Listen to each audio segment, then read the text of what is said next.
Okay, we're going to call the meeting back to order. It's 9:39. Apparently, I've just got the word that the YouTube is not going to work out for a while, so we're not going to be on YouTube, but it will be uploaded later on YouTube, so if somebody wants to watch it after the fact. And I'll just invite everybody at home, if you're at home, you want to come on down, there's plenty of seats available, you know. But, and the local cable station is apparently on, so a party, you know. But okay, where are we, John?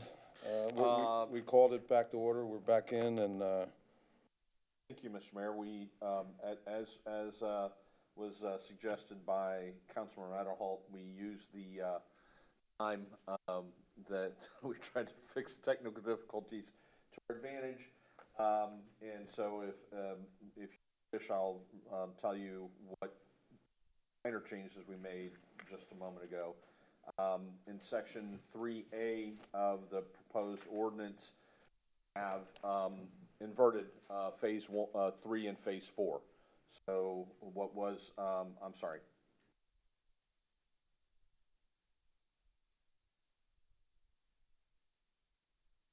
Was 3 is now 4. Phase 4 is now 3. So it would read phase 3, redevelopment and opening of the retail store within 2 years of the issuance of a development order. And then phase 4, redevelopment and opening the restaurant within 3 years of the issuance of a development order. what paragraph is it in the? Section 3A. Page 15 of 49? Yeah, okay, I got it. Yep. Okay, we're just going to reverse. Yes, and we ordered the length of time. I think initially phase 4, what is now phase 4, was 1.5. Changes as a result. Is phase 3 still staying at 2 years? Yes, yes, sir. Moving on.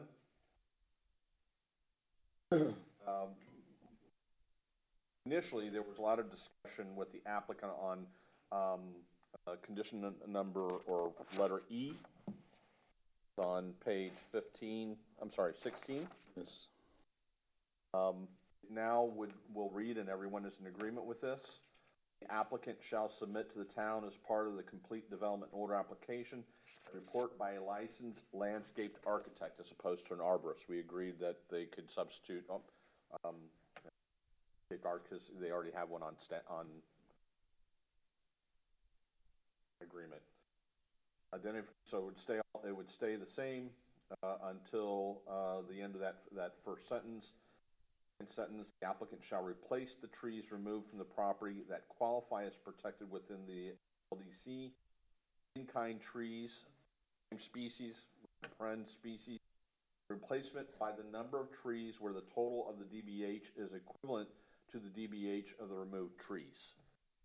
There was a question of the ability to actually, these are specimen trees, they're already fully mature, it's really impossible to replace them with in kind, which was the original language. So based upon conversations with staff, they're okay with this language, this replacement language. That means if there's an 8-foot diameter tree, they could replace it with 2 4-foot diameter trees. Because they can't find an 8-foot. You okay with all that so far? Okay. Go ahead, John. We will circle back, but there is a continuing disagreement with regard to the impact or the requirement of condition G, so make a note of that.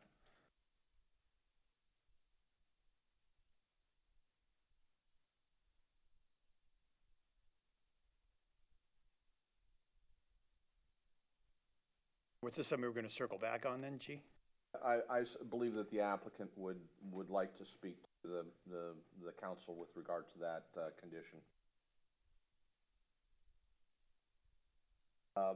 Another area I mentioned before, the concern is condition T. I believe that we have now resolved it. Applicant shall pay 33% of the cost of designing, permitting, and construction of a town-approved standard sidewalk consistent with the town's adopted engineering design manual standard in friends, we all are clear, linear feet calculation along School Street connecting Estero Boulevard to Oak Street. Did confirm with our Director of Public Works that is how the cost of sidewalks are calculated by our contractors, is on a linear foot. What does that change really mean as far as this? It's- That there's a specific design that we follow, because we have an adopted manual. And so again, I don't know the specifics, but generally it's 6 foot wide, with Isn't that what the like a foot, curb. standard sidewalk, isn't that pretty much what a Well, standard we sidewalk? went, the adjective description was at the request of the applicant. We don't have a problem with that. We think it's very clear at this point that it's a sidewalk. Okay, And since we're there, is there a reason why we skipped the letter S? I don't know if that really makes a difference, but I just wanted to, it's a good question. I will I guess the S is silent. I know it's minimal, just curious. I will make that change, thank you. We changed option X, just made a wordsmithing. It's the applicant shall limit and what the consumption of alcohol on the property, we've capitalized as a term and put in COP approval. So it's clear that that this condition is related to the COP approval, which is now listed as a permitted use. How will that first line read on X? The applicant shall limit the consumption of alcohol on the property, in paren COP approval, as follows.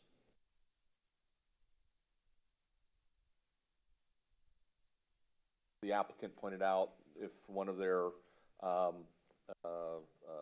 guests were to bring a cooler with beers written before, they were concerned it might prohibit such activity. To make sure that the condition is tied to the consumption on premise. He modified, at the request of the applicant, the schedule of allowable uses.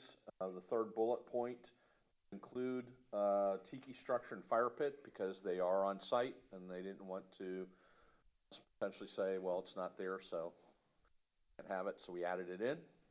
Now say accessory pool, tiki structure, fire pit, and sand volleyball court as shown on the MCP. For some reason, the following bullet point didn't get put in. Restaurant, retail, personal services. Personal being NAL, not personnel. I'll check. And where's this, John? The schedule of allowable uses. Fourth bullet point.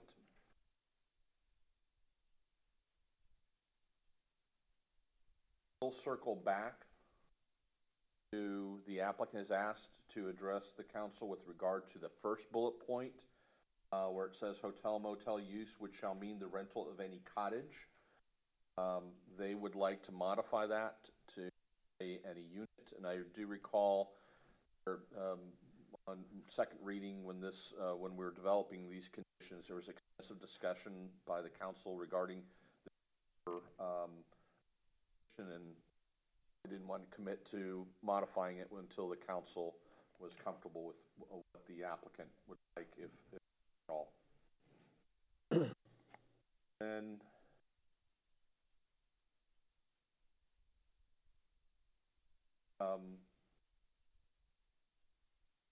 the property development regulations, I have highlighted for conversation consideration by the last bullet point, minimum side setbacks 15 feet. the applicant would like to have a carve-out for Building 8.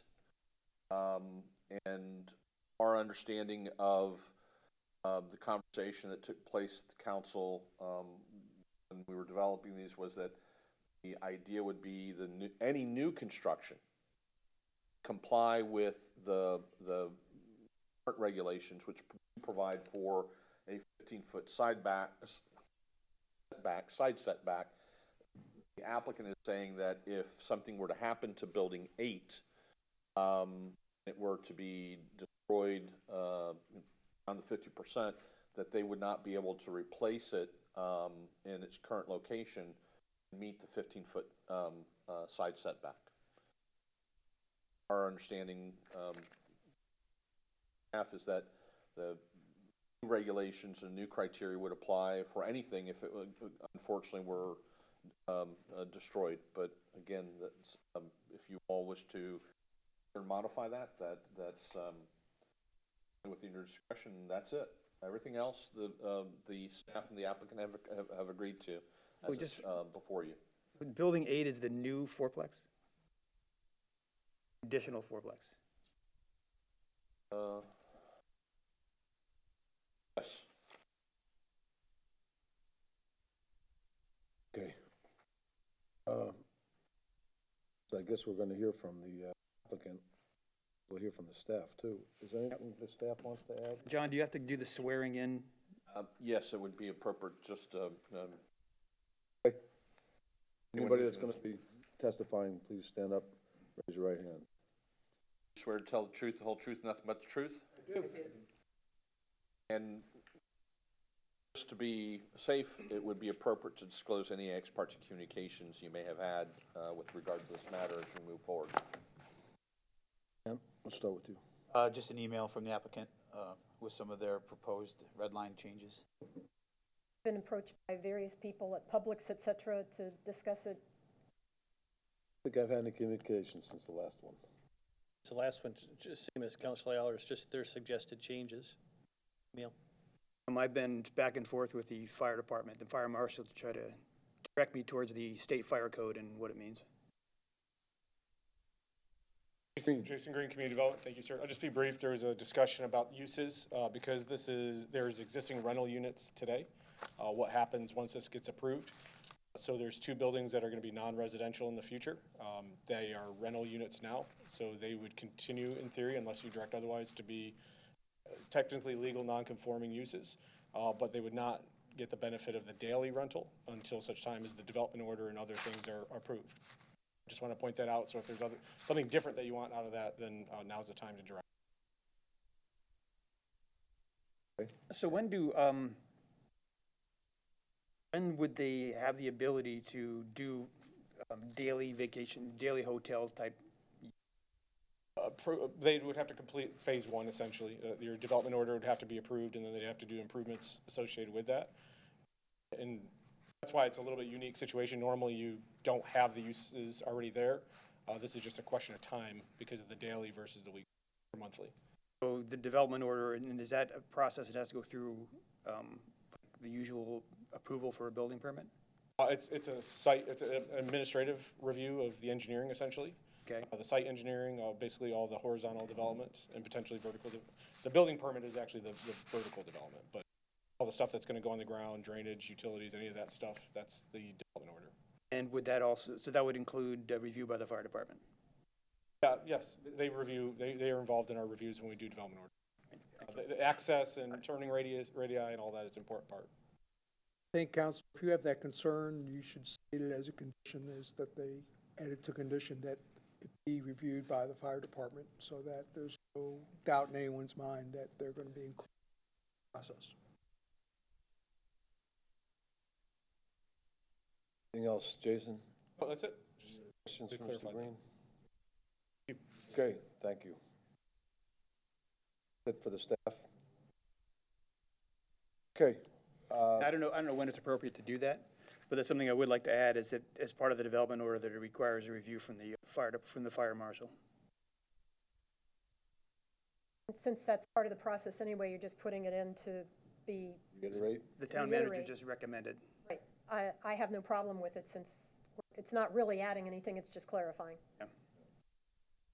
Okay, we'll hear from the applicant. Brady.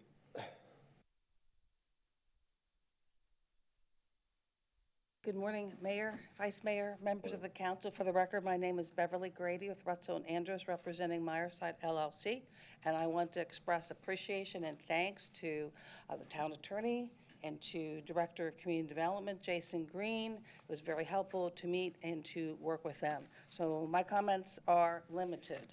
I'm going to speak to Section 3G. It's on page 16 of 49 of your packet. It is requiring the applicant to replat the property as one parcel. That is the one condition that it's just, they just can't really live with that condition. We're looking at many of the plan development zoning cases. That's not been a requirement. I mean, look at Lighthouse, look at Pink Shell. You can just, have not vacated plats. You vacate an easement or a road right away if it's where you want to build. You don't vacate platted lots. They have two separate lenders. Lenders have to sign a plat. It is like agreeing to a condition that we don't have control over. Patrick, RWA, did an estimate for us, just the engineering for vacation and replat is between $10,000 to $15,000. On the vacations I've worked on, your fee starts out at $1,000, and then from there, the legal fees to assist in that are a couple $1,000, and there's no benefit to the town. Property development regulations now require this parcel as a whole, 1 acre, is one parcel. We're required by a separate condition of unified control. We need to know if council's going to vote for this condition, then they need to be able to just withdraw this application because we are so concerned it can't be complied with. It would block, and you have to have it prior to issuance of the development order or simultaneously with. So G is a major issue. Just on that point, Beverly, could you just sort of break that down in lay terms? What is it the town is asking you to do from a lay perspective?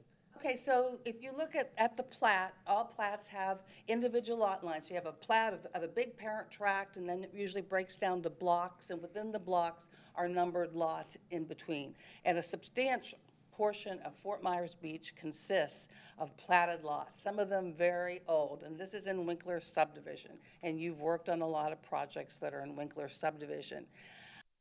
In this instance, there's a condition that you take the platted lots within the acre that they own and you vacate all the lot lines, and then you have to do a new plat.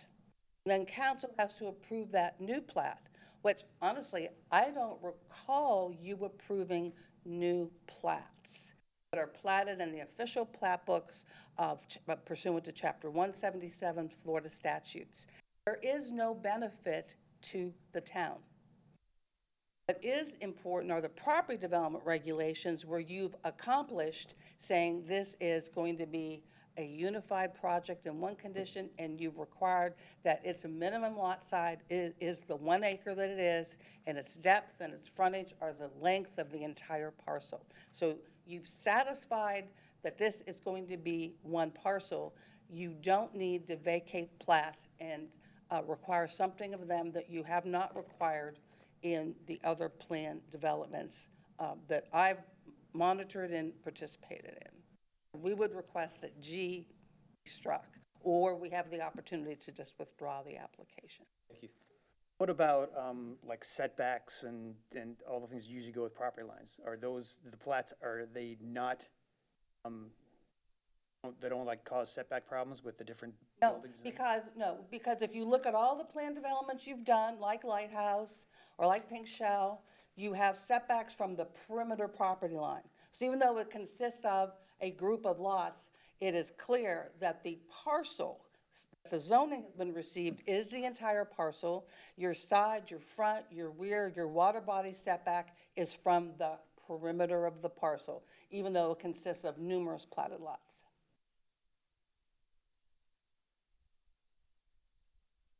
Speak this at all, Jason? Would like to know the other side, why that condition was put in, and I'd like to hear from John too about this. If I may, part of it is partly Councilmember Veach for the question you asked. While I don't necessarily disagree with Ms. Grady's observation that you have this ordinance, but the best practices are to eliminate any internal lots, since this property will be treated as one moving forward. And so that is the reason why that staff recommended having the property replatted, so you wouldn't have these artificial interior lot lines that potentially could cause trouble down the road, and it's potential. The second reason that plays into that is that then you are eliminating possibility that someone may sell or sell off the lots by parcel. The intent is that this property be treated as one from this day forward. And last but not least, and I made this observation to Ms. Grady when we had the conversation last week, I can't speak for my predecessors. I can't speak for your predecessors as to why they did approve something one way or they didn't approve something another way. But this is staff's recommendation that this is best practice. And to use a cliche, two wrongs don't make a right. We believe this is the right way to do it. Another kind of question, just as kind of a hypothetical. So they have two different loans on two different parts, different purchases they've done for this acre, right? That's what I think you said.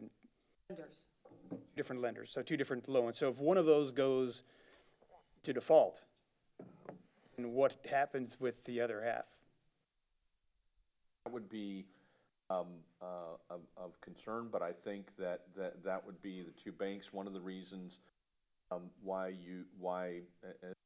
he does point out properly so is that you require a joiner consent of the mortgage companies to potentially avoid that issue, and the two banks would potentially get into an argument amongst themselves as who has priority over what portion of the property. But from the town's perspective, there's a protection that this is always going to be one parcel of land. You could argue that they're saying if the whole thing has to be under one ownership, that having two different loans, the bank has an interest, so there's really not really under one ownership. It is from the standpoint of title to, for the purposes of our approval and our development order. Again, that's how the one or both of the banks may divide up the parcel in the event of foreclosure is them. Really involve the town. The town would simply take the land. Just Replat. to give you an example of the things we face on a fairly routine basis. Last week, we had a case where there were two single-family lots, and back in the day, the owner petitioned to put a duplex on one lot and committed to keeping the other lot vacant. And there was literally a transaction on the lot that was committed to be vacant. Somebody who was just about to purchase that lot and didn't have any building rights with it. Fortunately, they checked with the town, and we were able to advise them of that case, and that deal was being unwound. But things like that can happen. I don't think these folks would do that, but as John said, best practices is the way we've recommended.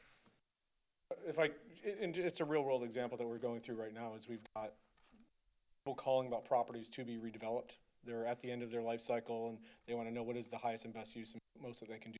Basically, it's really to make sure that we spend a lot of time discussing how many units we're entitled based on platted lots and based on overlays and all that. And this was a way to ensure it's going by the comprehensive plan in the future, that the platted lots don't carry additional units or additional entitlements that were unintended because they're not conforming, so to speak. So the replatting of the tract or the block, whatever it is, getting rid of those lots gets rid of that issue.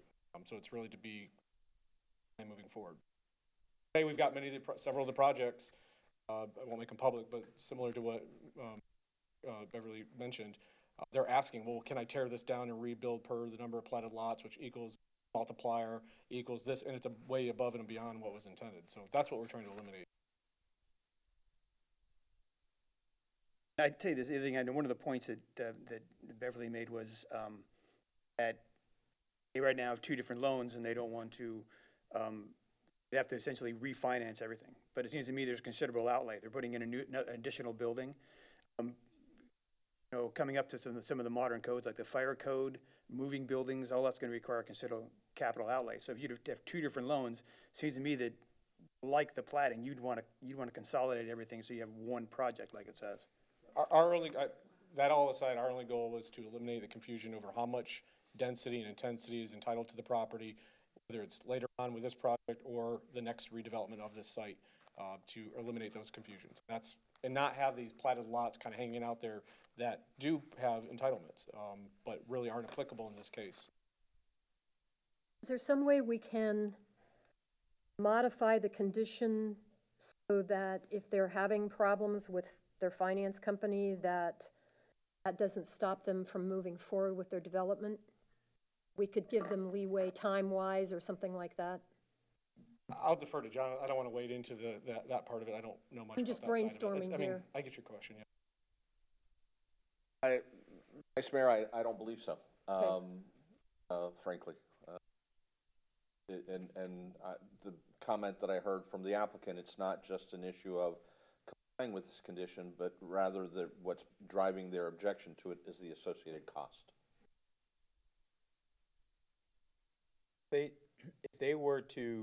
If this was not to be here,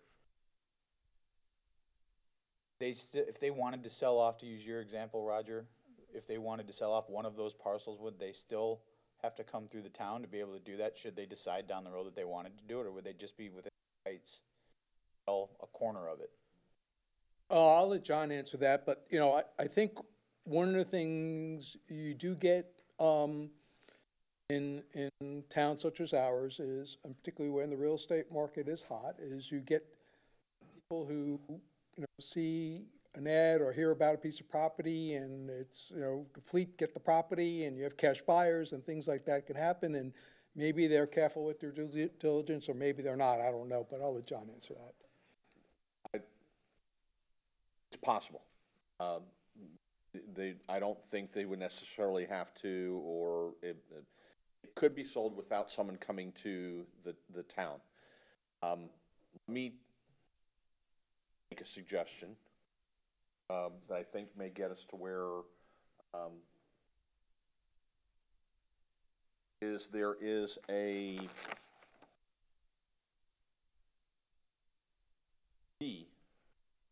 Condition Z is the requirement that the applicant submit a declaration of restricted covenants, would be recorded and bind the property and any subsequent purchasers to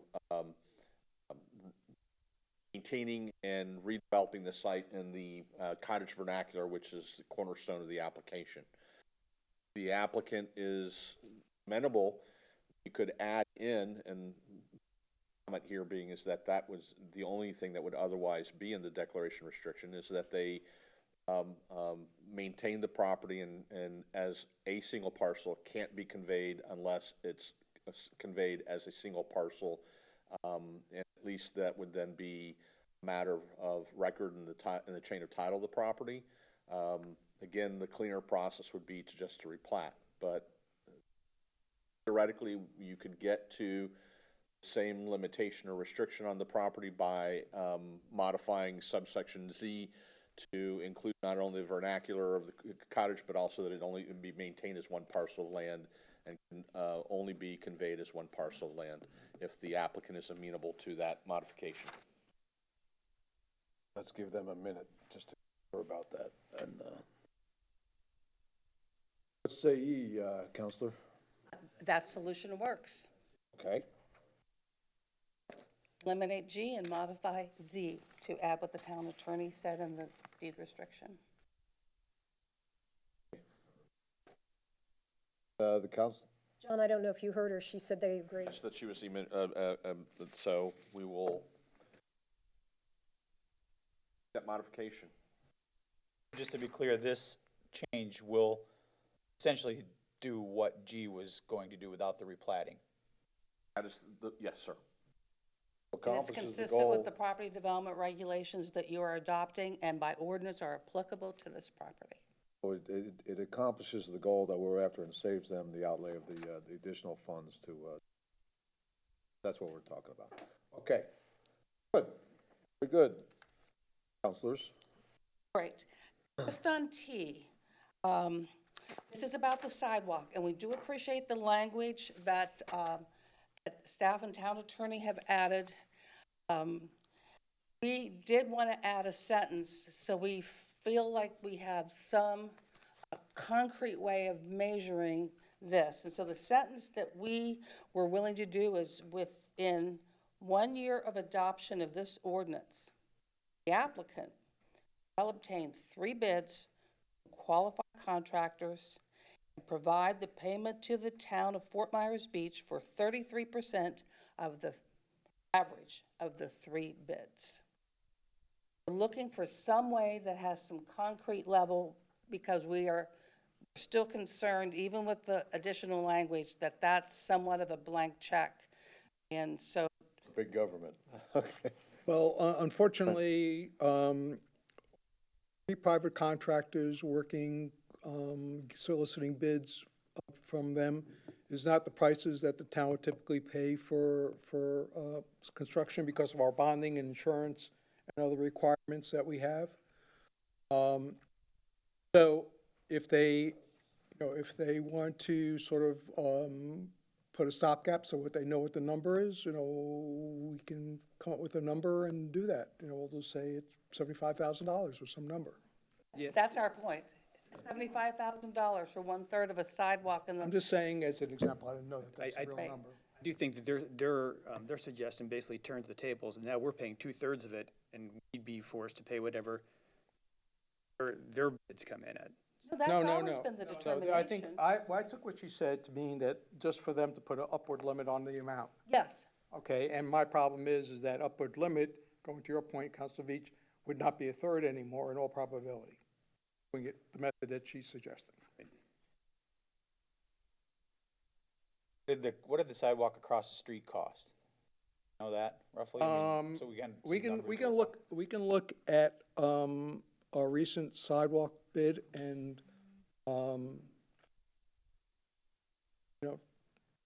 try to guesstimate, number, but, of course, we don't know when it's gonna be done, and we don't know what the construction costs will be applicable at the time, and, frankly, let's remember that, we started at that they should supply the sidewalk. Remember, go back in time, that's what we started with. We then said that in, try to accommodate their application, town would take on 2/3 of the expense. Now, they're talking about further minimizing that number, and that's up to you. we're talking about paying you within 1 year of the adoption of the ordinance, therefore they know what the amount is and you have the money. Beverly, what you're looking for is certainty. Is that Yes. fair? Yes.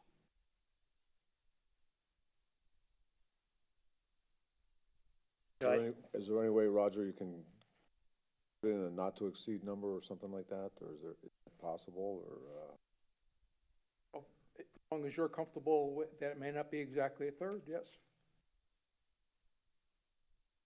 I have a hard time seeing how a development where you're adding buildings and moving buildings and putting in probably fire suppression systems, that there's a great deal of certainty in the big picture, compared to just a simple sidewalk. It seems to me like this, approval of this would be quite a windfall, going from a residential to a commercial or development, and nitpicking over the potential cost of 1/3 of a sidewalk when we already ceded 2/3 of the cost paid for the town. It's just a little nitpicky.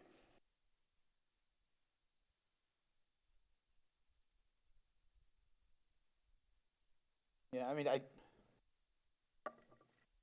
tend to agree with you to a point.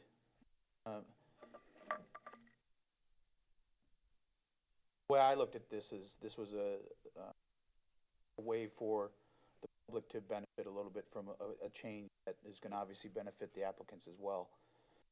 And I guess personally, to me, it doesn't necessarily matter that it's a sidewalk, maybe it's something that can delineate between town and their business, and that's, in my mind, the sidewalk came into play. Place where people can pass without being on their property. But, I mean, I'm kind of torn. I'd like to hear from the rest of the fellow counselors as how they feel on this, their point.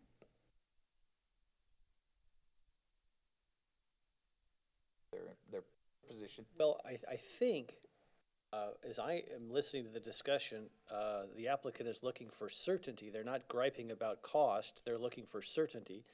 And if this thing lingers for 2 or 3 years, it does affect one's business model and their planning, and just never know. If the town manager could work with the Public Works division and come up with a number, I'm guessing that would be more acceptable than this sort of limbo out there of over the next few years, it could be any particular amount of money. So I think if we're being a little bit disingenuous to say that they're trying to cut costs when what they're really asking for is what is the cost, I think. And that seems like a fair ask. And if we could give them a number, then we could put this thing to rest and ask for it by the end of the year or within a year of the approval, and town gets its money and they have some regulatory certainty. That seems like a reasonable ask. I don't think they're nitpicking on the cost. I think they're just nitpicking on the process, and they're trying to get a sense of what the actual number is so they can business plan around it, I think. That's correct. And I understand that point, but I also understand the staff's point as to what is that number? I mean, do we give them that number based on the cost of doing business today? Or what it is a year from now or 11 months from now, which may be cheaper and save the applicant some money. So coming up with that price, I guess we would have to find out what they would feel, the applicants would feel I mean, I Well, I heard some think scoffing at 75,000 already, so Yeah, it's kind of well, a. Well, I Hitting a think moving target. one of the things that, be done is very simply this, that if you want to put an upper limit, put an upper limit on it, and if the price is less, we'll give them the balance back. And so let's just say it was 75 and it turned out to be Then their number 65, we would give them their money back. Not in the business of making money, we're just, if they prepaid us 75 and it wound up being 65, we would So I was give them the getting at difference back. earlier, you know, if we- I think I mean, the town, like Roger said, the town has certain things they have to do. Bonding, insurance and things, ADA compliance, which maybe tends to drive up the cost, but they have procurement procedures in to intentionally not overpay. So get multiple bids on something and take the appropriate bid. Well, so do we. So we do That's our an- purchasing in accordance with state law and the town's ordinance. So it's not like, we hire Joe off the corner to do work. And every contract we approve, including this contract, whenever it gets approved, would be approved by whoever's sitting on council at that point in time. So, I don't know if the number came in at that point in time and you all said that that's too much to charge them, you all could revisit, I guess, at the time if you wanted to. Or we'd be satisfied if you could plug in a number, but say plus or minus 10%. So at least you have a cap, and the cap would be 10% of that number would be the ultimate cap. If it comes in less, then we're just looking for a number for our business plan.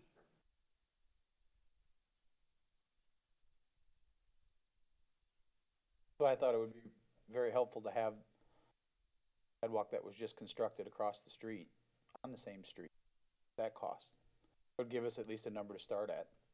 Yeah, although with the supply chain disruption now, I mean, lumber's gone up twice as much, but then it'll probably come back down. I mean, there's lots of different variables. Like you said, a year, be less.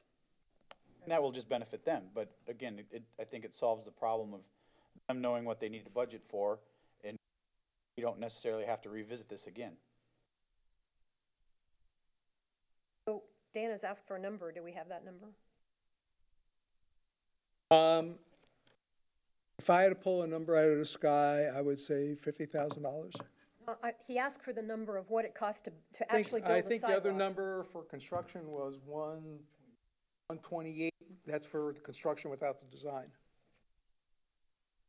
If you throw in the design and the inspection, you're probably close to 150, a third would be 50. Just, I remember that conversation, I think that was both sides of the block. Was that just that one side? I think we probably need to get Chelsea in here, because I think there may be I think that was, I remember that colloquy from last time, that was both sides, but I could Hey, be Ben, wrong. I don't Yeah. know.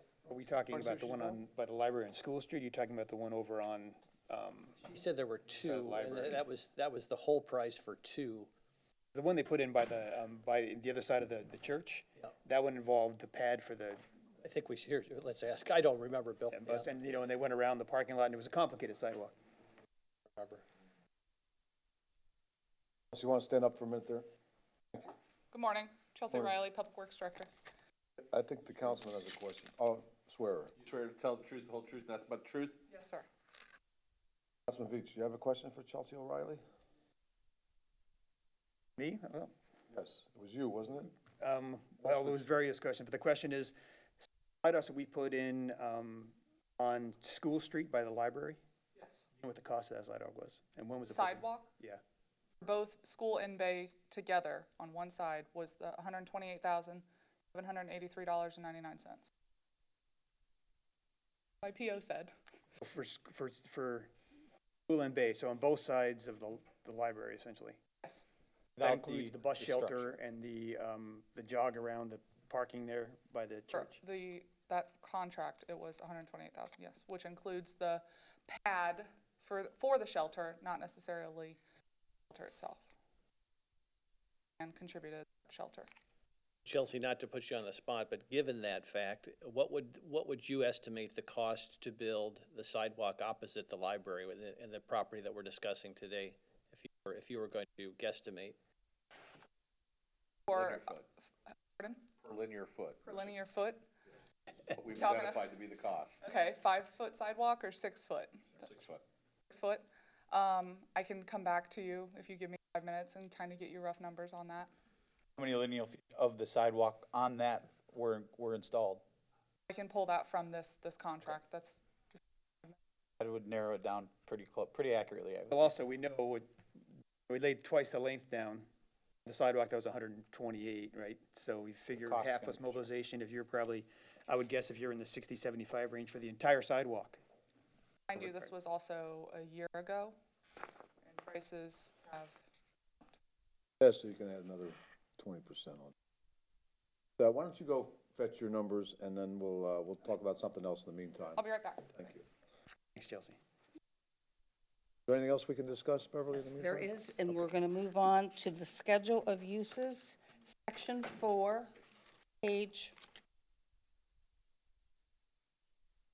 17 of 19 in your packet. You define hotel motel use, which shall mean the rental of any cottage for a stay of one night. Right, so some of our cottages have 2 separate units. One of our cottages has 4 separate units. They have all historically been rented to separate families because they each have a separate entrance, they have a separate bathroom. So we are concerned if we can only rent a cottage, but our 4-plex cottage can only be rented one space to one family and the other 3 sit empty under the wording of that. This should be hotel motel use shall mean the rental of any unit for a stay of one night. We have 14 standalone units being approved here. Some 2 units in a structure, some 4 units in a structure, some are single units. So this again would be a deal breaker if we can only rent a cottage that has more than 1 unit, but only to one family, which is a change from how the bed and breakfast is operating, and I mean, how the units are rented and have historically been rented. Attorney Heron, you want to tell us why you have that in there? Because, Mayor, that is, my notes reflect that's exactly what you told us to put in, to be honest with you. That's that. Do you want to tell us why we said that? Well, the original draft read, rental of any cottage for a stay of one night or longer, staff had suggested 12 rental units. And I can pass it around, but it's exactly the way I wrote it. There was a lot of discussion regarding part of that they were trying to combine, as I recall, initially the bed and breakfast definition. And my comment to you all was that, well, hotel motel use under our code is separate and distinct from bed and breakfast, and this would supersede. And so we went to the hotel motel use, which shall mean the rental of any cottage for a stay of 1 night or longer. That's Are you uncomfortable with her change? No, I'm not uncomfortable with our change. I'm with her I'm change. uncomfortable making the change without you all telling me that that's okay. Oh, well, we can do that. I'm good with the word unit instead of cottage. Yeah, it doesn't make sense for Okay. the cottage, I don't think. All in agreement on that? Is it, see that below that, the caretaker unit is there, but I don't necessarily see that I see anything that the caretaker unit wouldn't be included in a rentable space. We're not talking about that just yet. Let's Let's say just put not this in- one to bed here, this hotel Yeah, motel use. it would not be a rentable, so it's not included in the 14 rental units. Okay, but my question was, does that need to be added in here if we're making that change? To include, does it need to say that of these units, the caretaker unit is not included in that? Does it have to be? I mean, we can always, It's 14 including one. 14 including the caretaker. And we it can put says in the caretaker, parenthetical, not an not an additional additional unit. rental unit, if that's to clarify, if that's I guess that's what I'm getting at, is, never hurts. Because there's a lot of ambiguity, units used all over the place, so. Okay. well, times get busy and, maybe you wanna rent it, maybe, just wondering if that is here between. So if they have a caretaker, it's part of the unit total that they got. If they don't, it's a rental unit, but they don't ever go over that top number. Okay. The caretaker unit is not a plus one, because we didn't want to have to enforce that as an additional unit, and whether they're renting it or not. So the top number is what they get for units, whether there's a caretaker there or not. So when you have a caretaker, you have 13 rental units. Right, if you don't have a caretaker, you have 14. That's a clarification I was looking for. And so I put in the parenthetical, not an additional rental unit.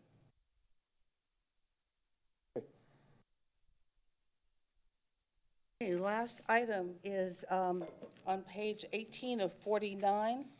We agree with all your property development regulations, but we have one that doesn't work, which is on page, like I said, 18 of 49. Item C, these are new or replacement principal and accessory structures under minimum side setback.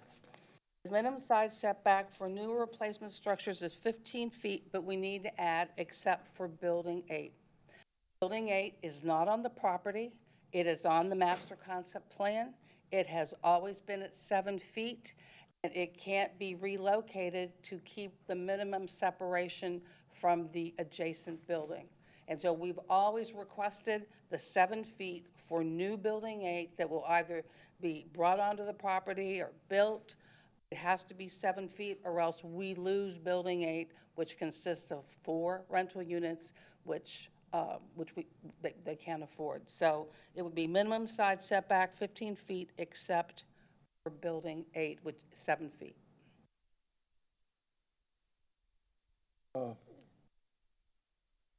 And it's actually approved as far as when you look at the front part for existing buildings.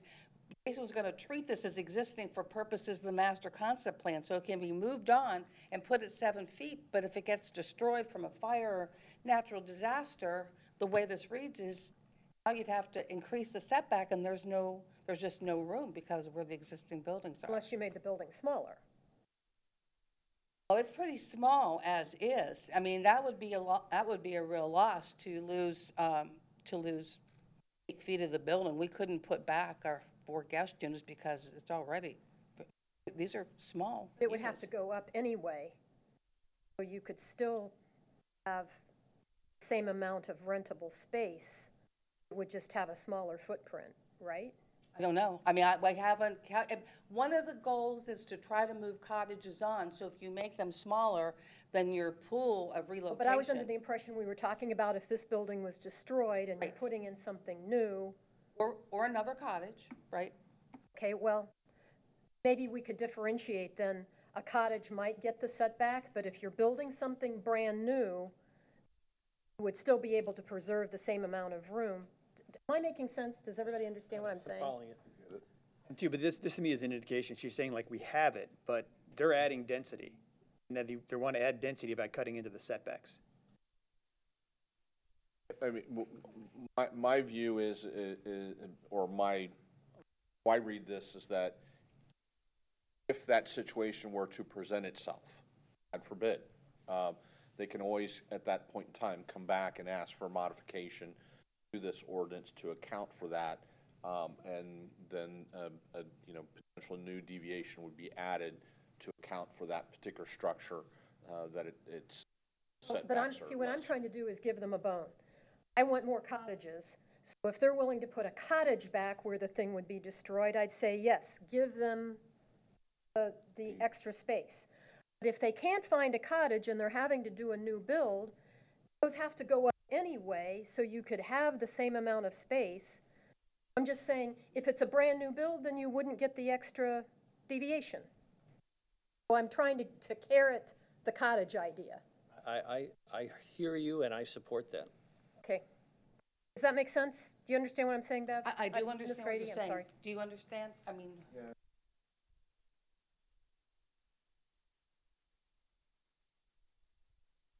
You'll still be able to have the same amount of space, you just go up with it.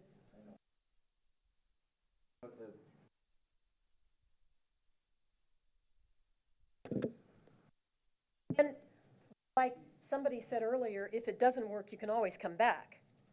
I'm trying to keep you from doing that, but still offer you incentive for cottages. Okay. That's an alternative.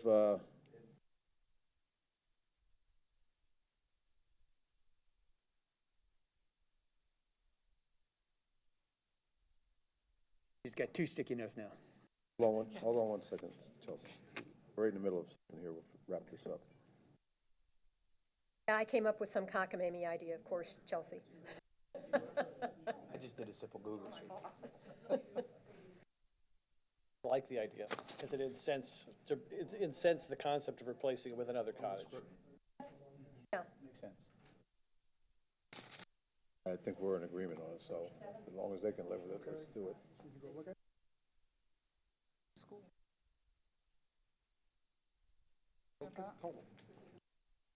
so we can agree with Vice Mayor's suggested language, which would be if we relocate a cottage, the side setback will be 7 feet.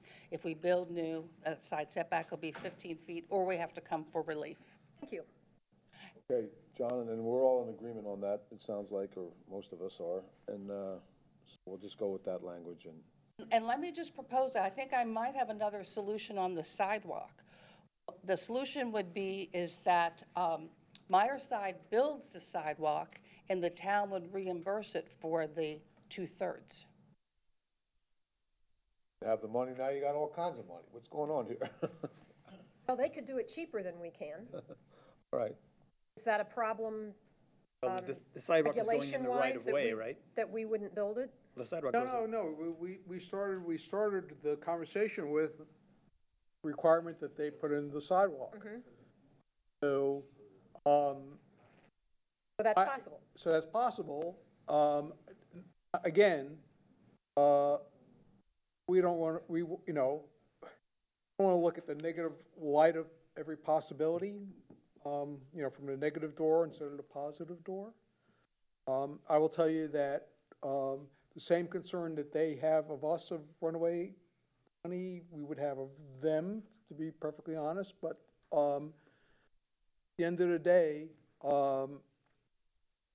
My question was, though, because the town is reimbursing them, does that bring in any kind of government regulation on their contractor use or anything like that, that is no, I unforeseen?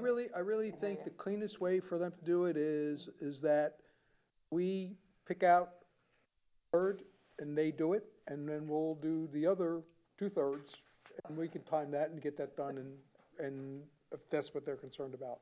This is going to be on the town right of way. The sidewalk will be on the town right of way. Right, they would get a permit, and they would submit plans, and they would do all those things, and So if they have a builder for a sidewalk and it develops a crack and someone trips and falls on the crack, who's liable? we would be if we accept the sidewalk. We have a cost for the sidewalk? Chelsea has some numbers. I have before Chelsea tells us a number, I got a question real quick about what they just proposed and your concerns. If you take some of what they had in there originally to provide 3 bids from licensed contractors, then take the average of that, come up with whatever company they pick, we'll know ahead of time what it is. We'll be able to see it and dispute it ahead of time. They pick out the cheapest company on the planet to do something and we're not comfortable with it, then we can have discussions with them. At least they would know the cost, we would know the cost, the public would know the costs. Now we're dealing with the right-of-way issue and who's gonna be Yeah, liable. so, to be honest with you, my preference would be that if they're uncomfortable with us building, for whatever reason, then they build their third and we'll build the other two-thirds, and we'll pay whatever they pay, and we'll pay whatever we pay, and we'll run the risk that Council Veach mentioned, that if for some reason, through poor inspection or whatever, it develops to be a problem in the future, the town will have bought that problem. Chelsea.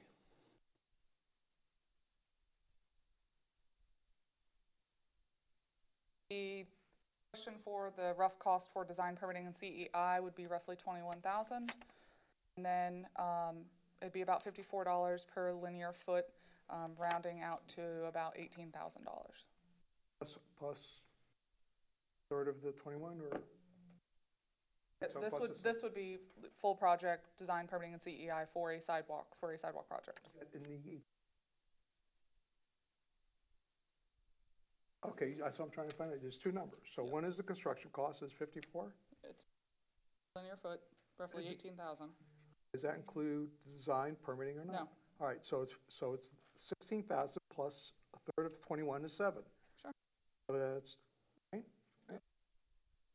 Plus 7.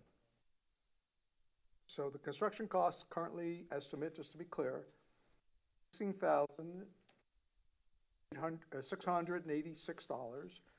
Design, permitting, and inspection costs is $21,000, so a third of that would be added to the $16,086. You want to put it up, if you all want to use that as a basis of an upper limit. So it's around 16 plus what, 7? 7.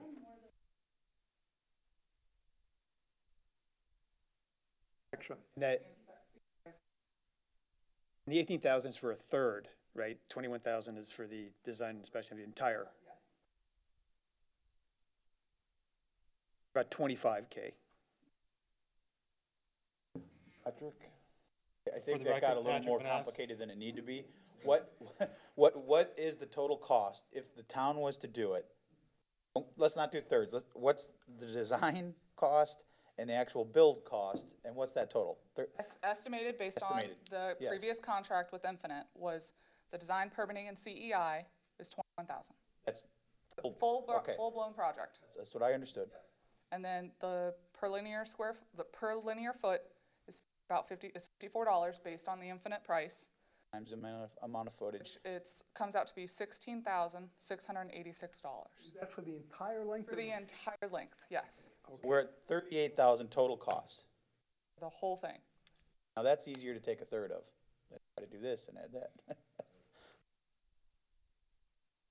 Patrick? For the Identify- record, Patrick Van Ness with RWA. Prior to this hearing, a week ago, I obtained a quote from a qualified contractor. Do a lot of work for them. They do subdivisions of hundreds of thousands of acres. And the quote was for a 5-foot sidewalk rather than a 6-foot, so we'd have to go back.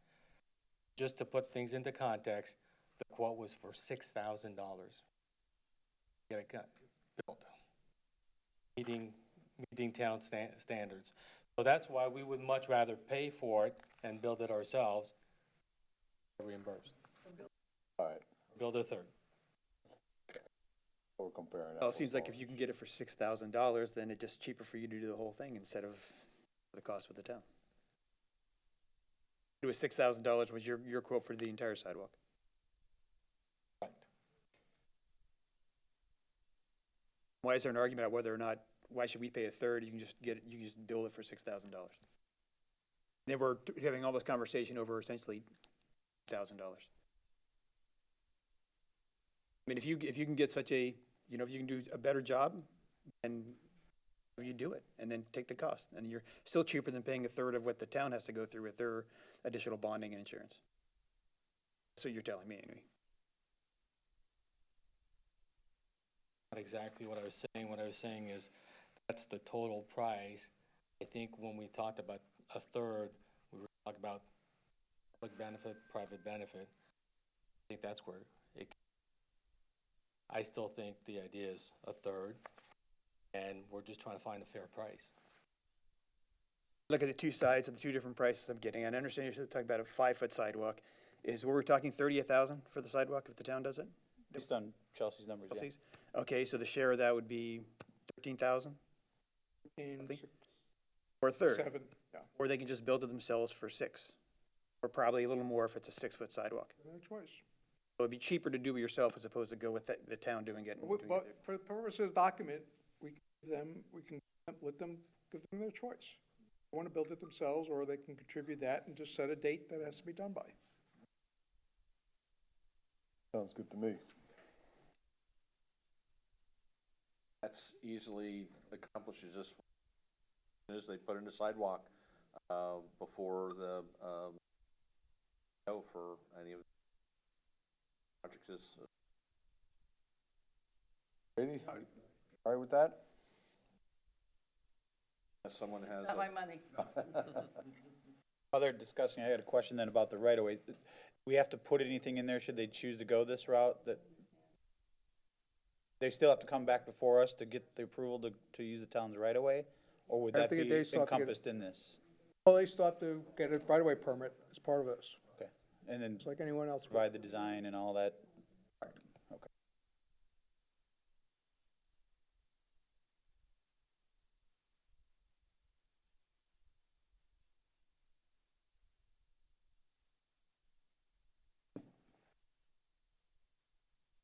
I would like to write you a check and pay the town $12,000.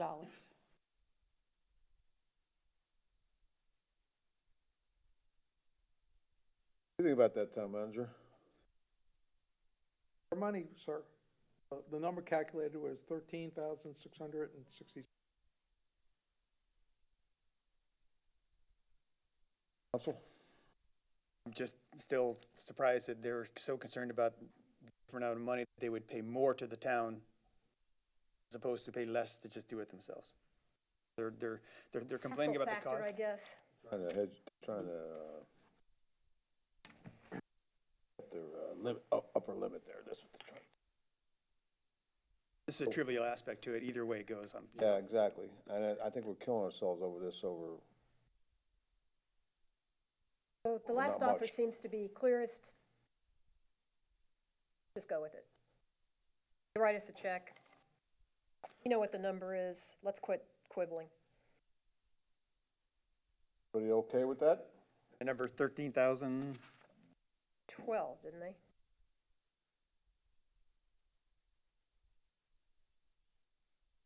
At the end of the day, we're arguing over That's just $1,000. trivial. I don't have a problem with the $12,000.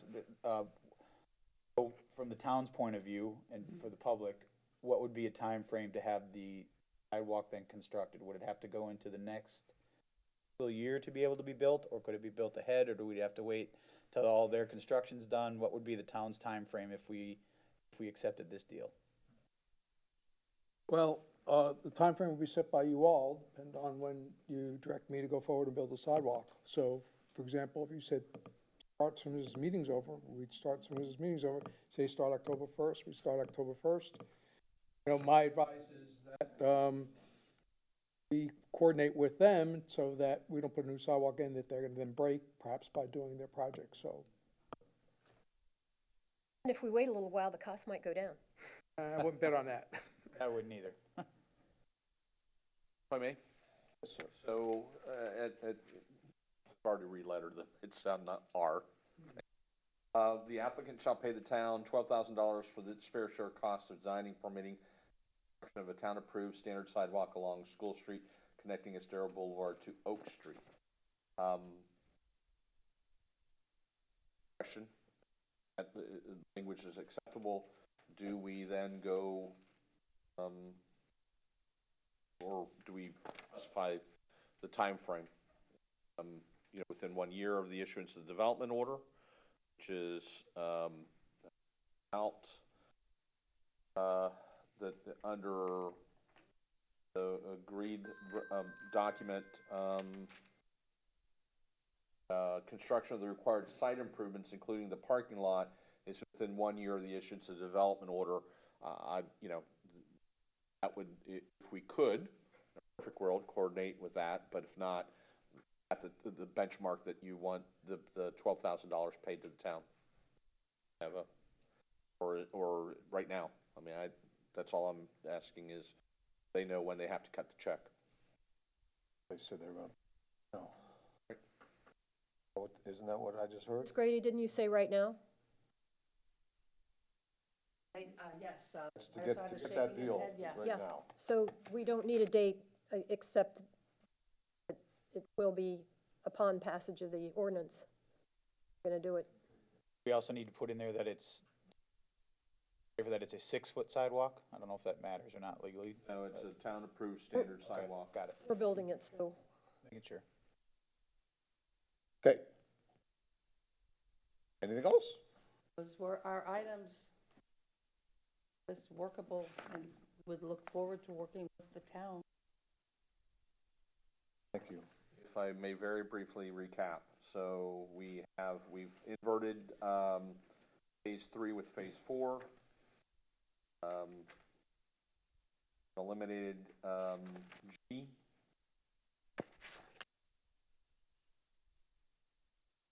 R, we specified that it's, $12,000, payment of the fee, when, at the time of the filing of the ordinance.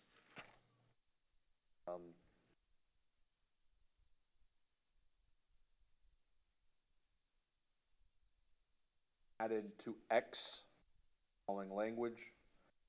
Applicant shall record a restricted covenant running with the land in a form acceptable to the town attorney, ensuring that all renovations and future replacement of existing structures in the property shall require consistency, identified architectural style, and the property shall be considered as one plot and parcel of land, and that no portion of said plot and parcel of land shall be sold, transferred, devised, or assigned separately, except in its entirety as one plat or parcel of land.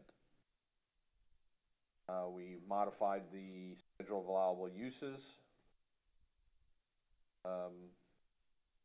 with the previous discussion, and added in minimum side setbacks 15 feet for construction and 7 feet for any replacement cottage. Bill, the additional restrictions put on Z, if they have different lenders for the different purchases they made, is that gonna, They're going to have to join in the restricted covenant. That's standard. they'll have to go to their lender and get their approval for that?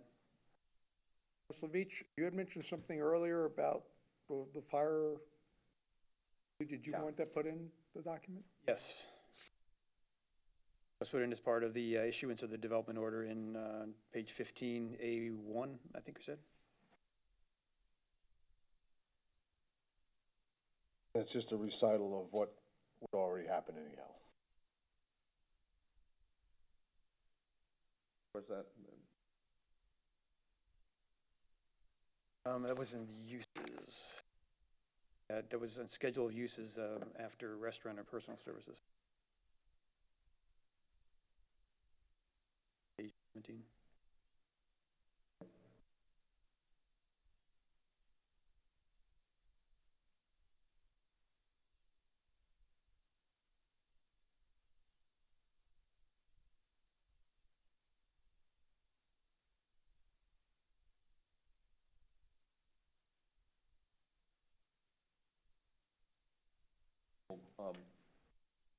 On the first two bullet points, we'll put a double asterisk, and the asterisk saying that, subject to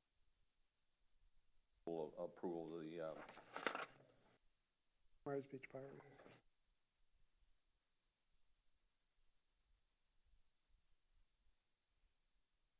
that's it. Okay, thank you very much to both the staff and the applicant and the applicant's representatives. Okay, I will ask for a motion from the council, either to approve this ordinance with the changes made today, or in the alternative, to deny the ordinance. I'll make a motion to deny the ordinance. Is there a second?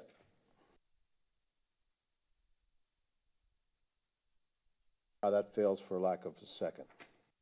Is there a motion in the alternative? John, what magic words do I have to say for this one? You would make a motion to approve the ordinance as amended, making a determination that the ordinance as amended is consistent with town's comprehensive plan and land development code. All that. Okay, I move to approve ordinance 21-02 as amended pursuant to the discussions in these proceedings, and find that it is consistent with the town's comprehensive plan and land development code. Second. It's been moved and seconded. Discussion? I'll start off, as I said, I plan on voting against this, and I think that town staff has been emphatic and consistent, saying this is not consistent with the town development code and with the comp plan. I think, too, that when you look at the big picture, beyond the endless discussions about how engaged the town staff was in the cost of a sidewalk, this is a big ask. This is an applicant who bought residential property. It was in a residential use. Now we're looking to convert that to a commercial resort. Now, commercial intrusion into residential areas is something that is consistently mentioned in the comp plan. If you ask yourself why you're doing this, because the idea of the conservation of cottages in all of the testimony that has happened during this public hearing, the applicant has not offered any proof about how approving this helps preserve cottages. As I said before, I would counter there's going to be a lot of costs involved in this, particularly putting in a fire suppression system into these buildings, which requires new plumbing from the street and inside the building that's going to have considerable cost, may trigger the 50% FEMA rule and require these buildings to be lifted. But I think the idea that this is an act that helps preserve cottages is a bit of a red herring. I also think that there's really, except for that now we've defined it, their contribution to the public realm is $12,000. There's really no other contribution. So that I think that the other thing is too is it if you look at this approval, if you look at what approving this means, that lay this against other potential projects. If you're saying that I'm in a residential neighborhood, I have a historic house. It's zoned for actually 2 units. My next door neighbor has 2 units. This means if I were to buy that property, I could turn this into a 8-unit hotel with a restaurant and a retail shop, and I'm not 500 feet. I'm well outside the 500 feet realm from a school. What about something like someone who has more contiguous real estate or residential spaces, like the Junkanoo lot? We're now saying they have I think 7 lots that have 2 units per, and then you put a doubling on those numbers as we've done with this. Are you saying they could have a 25, 30 unit hotel with restaurant and retail put in that space? And they're farther than 500 feet away from the school. I also think that the 500 feet away from the school is a big deal because our school is fairly fragile. It's an expensive school to have. And when the school board is looking to cut costs, or when they have to do remodeling and they're looking at where they can do that, if we're sending a message to them that we're not that concerned about the school by approving this, then that puts us higher in the cut list. Those are my objections. I think this is a big ask. It is not just a way to preserve cottages, that it is a fundamental shift in what we approve and how we preserve our residential neighborhoods. Well, I guess I'll respond since I was the motion maker. We have had virtually no one come to us with plans to preserve cottages. No one else has made this effort. And I personally think it's important that we do preserve cottages, and I want to encourage people who do want to, if we turn this down, no one else has any incentive to do it. I understand that this was considered a residential neighborhood. However, the island has changed. In my view, this is not really a residential neighborhood anymore. These units were rentals for years and years and years, and in effect had turned into businesses. It's an argument that we have about short-term rentals and its effect on our island. In a way, they are going to be more regulated now as a business than we regulate our short-term rentals. I've got neighbors that are renting houses on my street that are subject to virtually no regulation because the state doesn't allow us to do that. Whereas a business, this will have more regulation than short-term rentals do in our neighborhoods. Bill, I understand your objections. I would not be approving this if it weren't. You gave us a lot of different possibilities. I wouldn't be approving it if it were anywhere else. I feel this is a unique situation. And that's why I made the motion. Further discussion? So a couple of questions of the vice mayor. Don't want to speak out of turn here, but you said about preserving cottages. Why do you think that this approval of this will help preserve the cottages when they've offered no evidence about how that would help preserve cottages? I believe it does have evidence that they're going to preserve the cottages. I believe that is their motivation. Sometimes you got to take people at their word. It's a feeling. It's more than a feeling. It's like a song. And I know you said residential neighborhood. They did purchase these properties as residential properties. They were rentals from as long as I can remember, with horrible activities occurring there that I'm glad weren't occurring on my street. Residential. They were zoned residential. They were residential rental uses. properties. In my opinion, there is this big discussion in the world about if I buy a house and I rent it out, I'm not operating a business. And technically under state law, no, you're not. But in my view, your effect on your neighborhood is that you are operating a business. These were in effect businesses, even though technically under the law, rentals are not considered businesses. But they are in their effect on their neighborhood. They were already affecting their neighborhood as a business, in my view.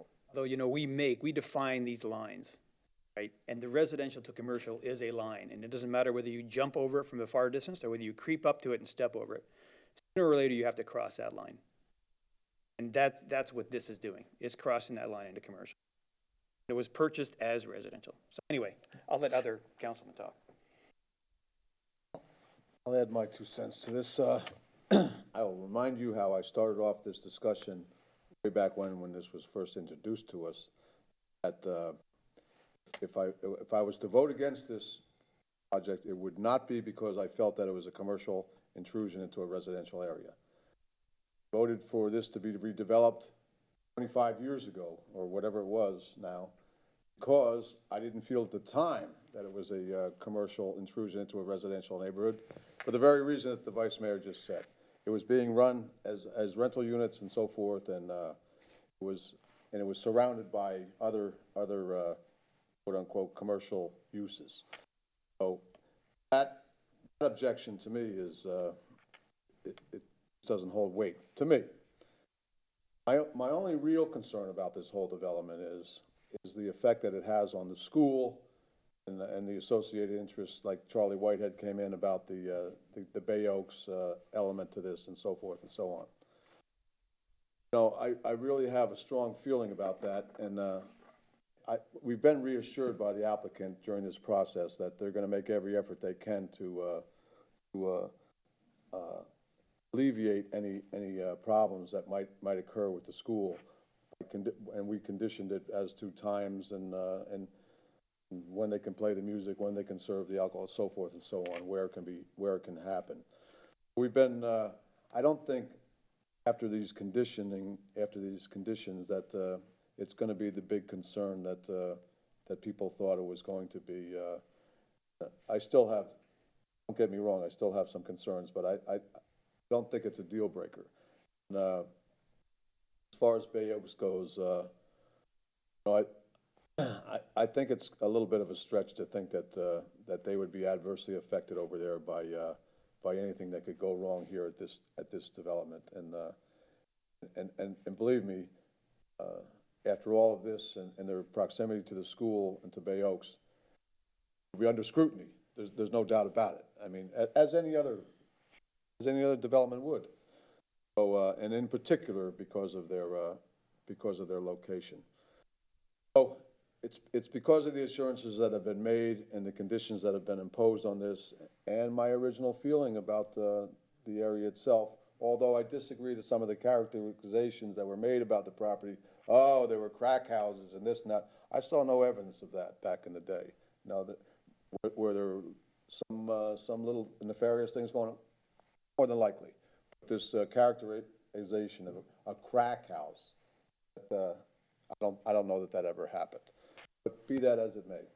So I will vote for this today with slight reservations, but knowing that, hopefully knowing that this will be an improvement for the town in the long run. And I truly believe that it will be. That's the way I feel about it. Anyone else? No, I share a lot of the concerns that Bill raised. As I went through this, I had a lot of reservations about it for a lot of the concerns that you raised, and then I tried to look at it from a bigger view. I agree with you that I don't think there's any guarantees in here that these cottages saved. We have to take them for their word, but there's a guarantee that a hurricane's not going to come through and take them out, and they got to be rebuilt anyway. God forbid that ever happens, but it could happen, and that's outside of something that they can control or we can control, and then they have to be built back anyway. I tried to look at what they've done with the property since they've acquired it. They have cleaned it up, whether it was crack houses or not, I don't know, I wasn't here. But I do remember what it looked like before they bought it, and I don't know what it looks like now. I think we'd be naive to think that people that are staying there and swimming at the pool aren't consuming alcohol around the premises now. So, not that it's okay to do it, but it is happening.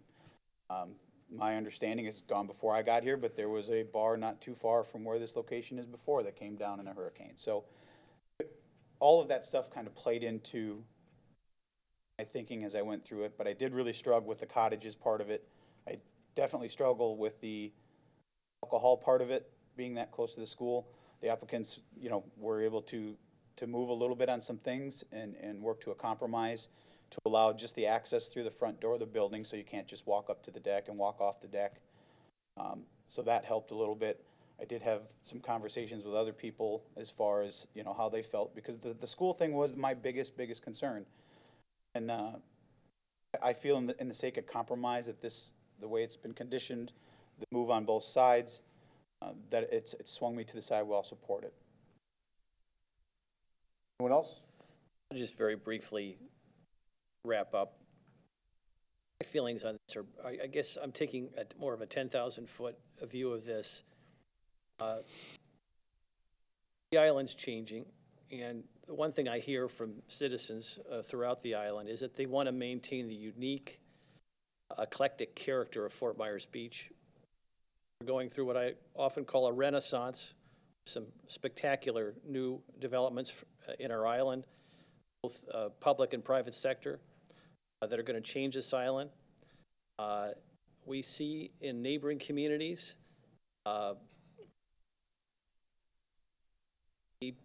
developments that seem rather cookie cutter, and I think there's a real strong desire on behalf of most of the residents on this island to maintain not the historic cottage for the historic cottage's sake, although that's part of it. It's to maintain the eclectic unique character of Fort Myers Beach.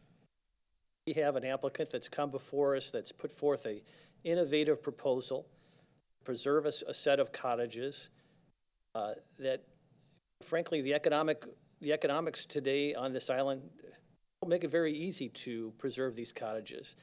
These folks have come forward with a clever, innovative proposal that does that with, I think, sufficient guarantees. It seems to be the direction this island wants to go in terms of maintaining growth. And when I say growth, I mean clever, innovative development and public infrastructure improvements, coupled with a desire to preserve some of our history. And it seems like this is a nice contribution to this all the broader changes that are going on. I think it contributes to a renaissance that still allows Fort Myers Beach to be both unique and eclectic. Therefore, I will be supporting the applicant's proposal. I would just add, maintain it well. With all this talk about hurricanes, it survived Donna, it survived Charlie, it survived Irma, it survived countless other hurricanes and tropical storms. I don't think those cottages are going anywhere. So anyhow, good luck to you. Knock and, on Formica. we'll do a roll call vote here. Councilman Allers. Aye. Vice Mayor Hasselhoff. Aye. Mayor Murphy. Aye. Councilman Adderholt. Aye. Councilman Veach. Okay, but I do wish you well in your project. The motion carries 4-1 with Councilman Veach dissenting.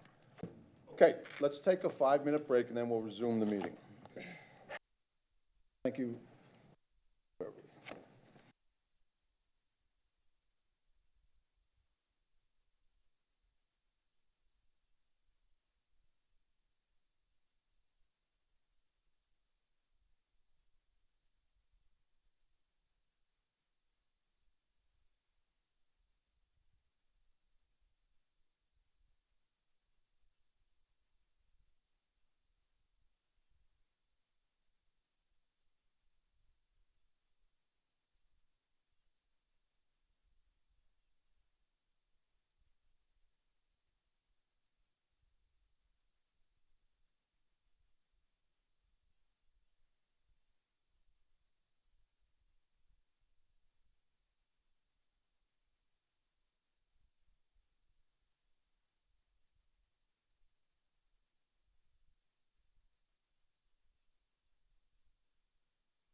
So I got an LED replacement.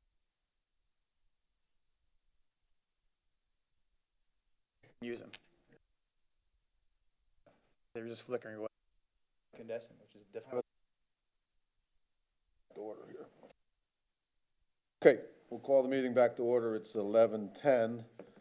Now we're going to delve into the administrative agenda. And the first item there is the 2021 Citizen of Distinction.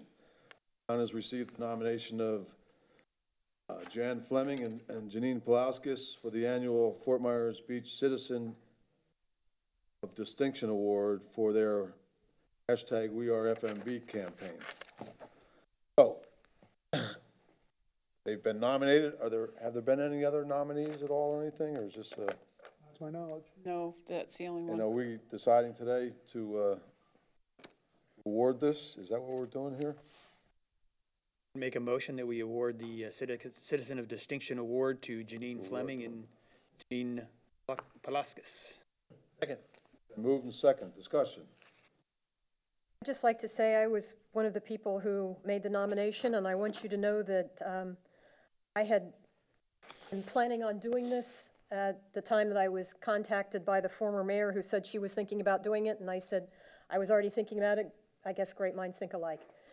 So we decided to submit it jointly. My admiration for these two women that were the backbone, not that there haven't been many volunteers help with it, but they've been the backbone of the project.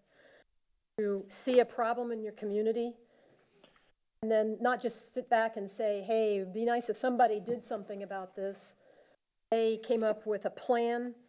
They executed the plan. They raised, I know, the last I heard, over $60,000. I think it's a much higher number now, which was much more than I ever expected them to do. That's a significant help to members of the Distributed. community. Raised and distributed. And distributed, Yeah. And yes. distributed early on when people were really the hardest hit.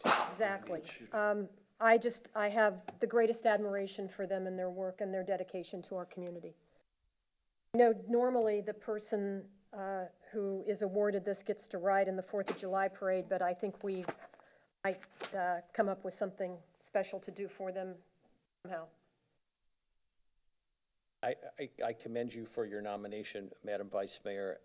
Not only distributed the proceeds, distributed the products. I remember calling early on for shirts, and Jan literally dropped them off at my front door in my condo. The second time, for a second installment, I went over to her house and picked up a bag of things, and all extremely organized, very professional. It wasn't, there was a lot of sweat equity that went into this as well, and I think it's an excellent recommendation. I think too, I think they've really, the same kind of experience. We went to their house to pick things up and they kept things distant. They would sit up on the porch, you'd pick your things up, leave your money. And I think that the way they distributed the funds through the gift cards, I think was a really very effective way too. And like the timing was good, and they're quite a formidable team. And plus, I'm a man who doesn't need any more hats and t-shirts, but I just got more. I'm deviating from my policy of not allowing hats in the chambers just for this point here. But anyhow, very good. Of course, ladies, congratulations. And the town and the recipients, thank you from the bottom of their hearts for all of your efforts. Thank you, Vice Mayor and former Mayor Saracita for your nominations. As well as the So- Easter Bunny. As well as That color looks great on the Easter Bunny. So if there are no objections, we unanimously and graciously nominate these, or award these two ladies the joint Co-Citizens of Distinction Award for their We Are FMB campaign, and we applaud you. Mayor, Sir. just to clarify, I think it was in our blue sheet, but we did say that these folks would be invited to be in the next parade, since there wasn't going to be one, just so you're aware. Maybe we can have them to town hall and give them a plaque or Too. put a leaf, whatever we do. Get a leaf. Recognize them officially, take their picture for the paper. To avoid censure, I'll take off my hat. Could your leaf be that color? That's kind Okay, well, we'll move on to the next item, the Lee County Interlocal Agreement, Amendment 6. This is to Authorize the town manager to amend the interlocal agreement with Lee County for water and stormwater improvements for sanitary sewer. This establishes the construction costs associated with the installation of Lee County's wastewater lines reimbursed to the town at an amount of $701,305. Motion to approve the amendment to the interlocal. I'll move to approve the amendment. Second. Moved and seconded. Any discussion? Any objection? Motion carries unanimously. Next item is RFQ-21-09-EN, Beach Renourishment Professional Services Rankings. This is to accept the recommended rankings for RFQ-21-09-EN and authorize the town manager to enter into negotiations with the highest ranked firm, Coastal Engineering Consultants, for beach renourishment professional services. Is there a motion to approve the rankings, authorize the manager to enter the negotiations? Would move approval. Second. Been moved and seconded. Any discussion? Any objection? The motion carries unanimously. Next item is the interlocal with Lee County School Board. This is to ratify Resolution 21-23 for an interlocal agreement with the School Board of Lee County for the exchange of real property and improvements in exchange for property historically used as part of the Bay Oaks recreational campus and other commitments. Is there a motion to ratify the resolution? I'll move to ratify Resolution 21-23. Moved and seconded. Any discussion? Any objection? Motion carries unanimously. Next item is the proposed 2021 Town Council meeting schedule, and this is to approve the monthly schedule for Town Council meetings through December of 2021, this year. Is there a motion to approve the schedule? I have a couple of comments. Okay. I note that there are two that are noted as being conflicts with the TDC meetings. Yes. Just to give everybody full disclosure, because of the way the TDC works, I will be rotating off. Sanibel, it's starting, I think my term ends in June. Sanibel's representative will be on for a period of time. However, I do plan to continue to go to the meetings and represent the town, even though I am not a voting member any longer. So I would like to have those alternate dates used. However, if they don't work, no, I can miss a meeting if I would have to, just letting you know that I would plan on continuing to attend. And the second thing I would mention is the very bottom date says May 17th, and I think it's supposed to be December 17th. And I know sometimes we don't have a second meeting in December because of the holidays. I guess I was going to suggest that that be considered a tentative date if necessary. We would appreciate that. Good. So I guess I would move to use the alternate dates for the two management and planning sessions that conflict with the TDC meetings, if that's okay with everybody else. I have no problem with that. It's fine with me. You can go and discuss, but not vote, kind of like the position you put in for the MRF. Exactly, exactly. And that's what Holly Smith from Sanibel has been doing. She was their representative before, and she's been coming to all the meetings. And, you know, you talk to people, your 2 cents in. In fact, you can actually talk more because sunshine doesn't keep you from lobbying for things at that point, so. I will just mention that the September meeting dates, of course, are subject to coordination of the budget calendars with all the other Right. jurisdictions, so those very possibly change. We'll try our best to keep those dates, but we'll have to see how it goes. And they have to be after 5, too, It'll be at 5 p.m. yeah.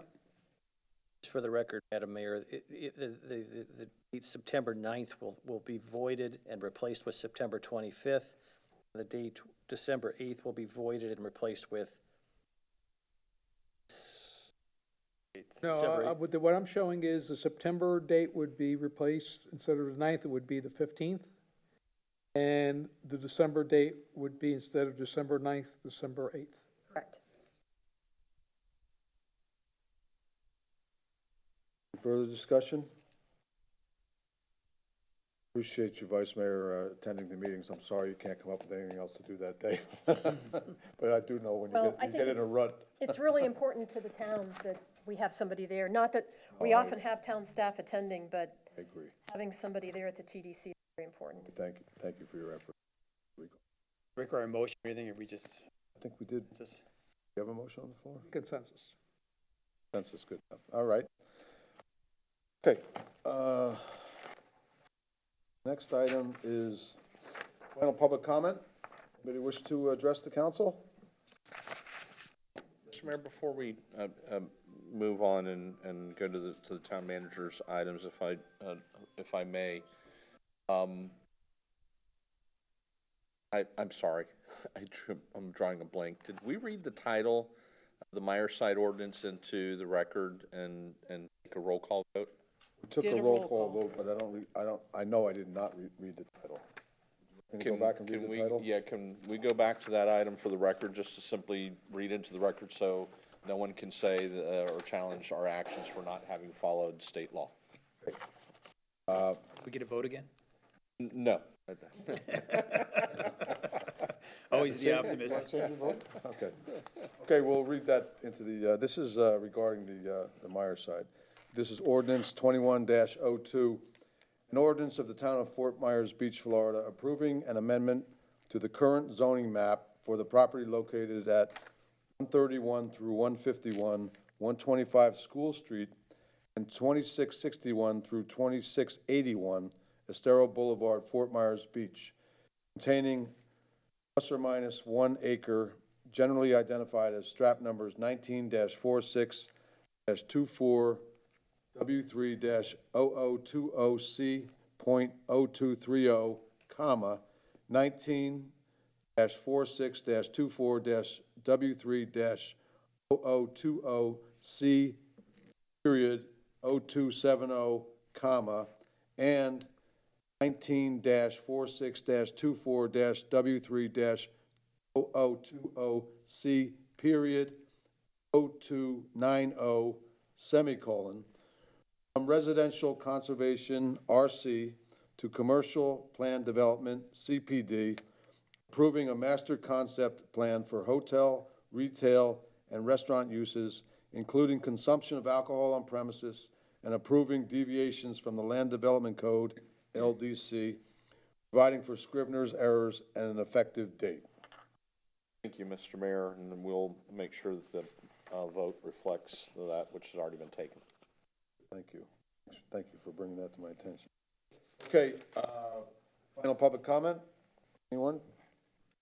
Hearing none. Town managers' items? Town manager, before you begin, you had mentioned that one of these meetings would potentially be an evening meeting for the budget meeting. If you were a betting man, which meeting do you think would likely Both of be them that? will be. Both of the meetings in September will be at 5 PM. So strike the 9 AM for both of the meetings, both of the regular town meetings in September and put 5 PM. There's no September in there, is there?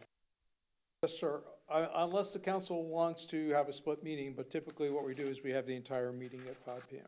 That's fine. So September 7th, regular town meeting would be at 5 PM. September 20th, regular town meeting would be at 5 PM.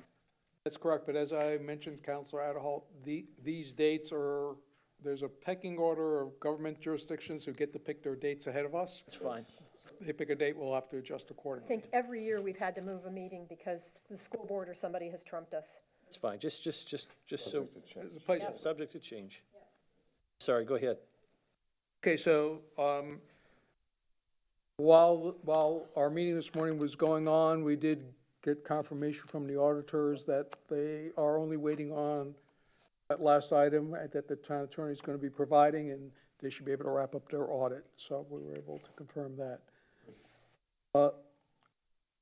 Secondly, I think you're all aware that the Public Safety Committee has published a survey. We have broadcast that survey, and it's my understanding to date we have just over 550 responses to the survey. So I'm sure at some point they'll be coming in to share those results with you. What's the deadline for filling out the survey, Roger? I don't know that it has an end date per se. It's still live, though, It's correct? still live. Okay. The lighting consultant is busy at work. They're wrapping up their second presentation to the stakeholders in a committee that was put together by the town council, and then they will begin to meet with the MRF and Public Safety Committee respectively going forward, bring their recommendations to town council. So that's moving along, and we hope to have information for you in time for you to have that as part of your budget deliberations, or you set the budget for next fiscal year. I previously reported to you that the FDOT was hoping to give you an update on the Foot of the Bridge project in May. They've just advised us that they will not be ready till the soonest would be early June.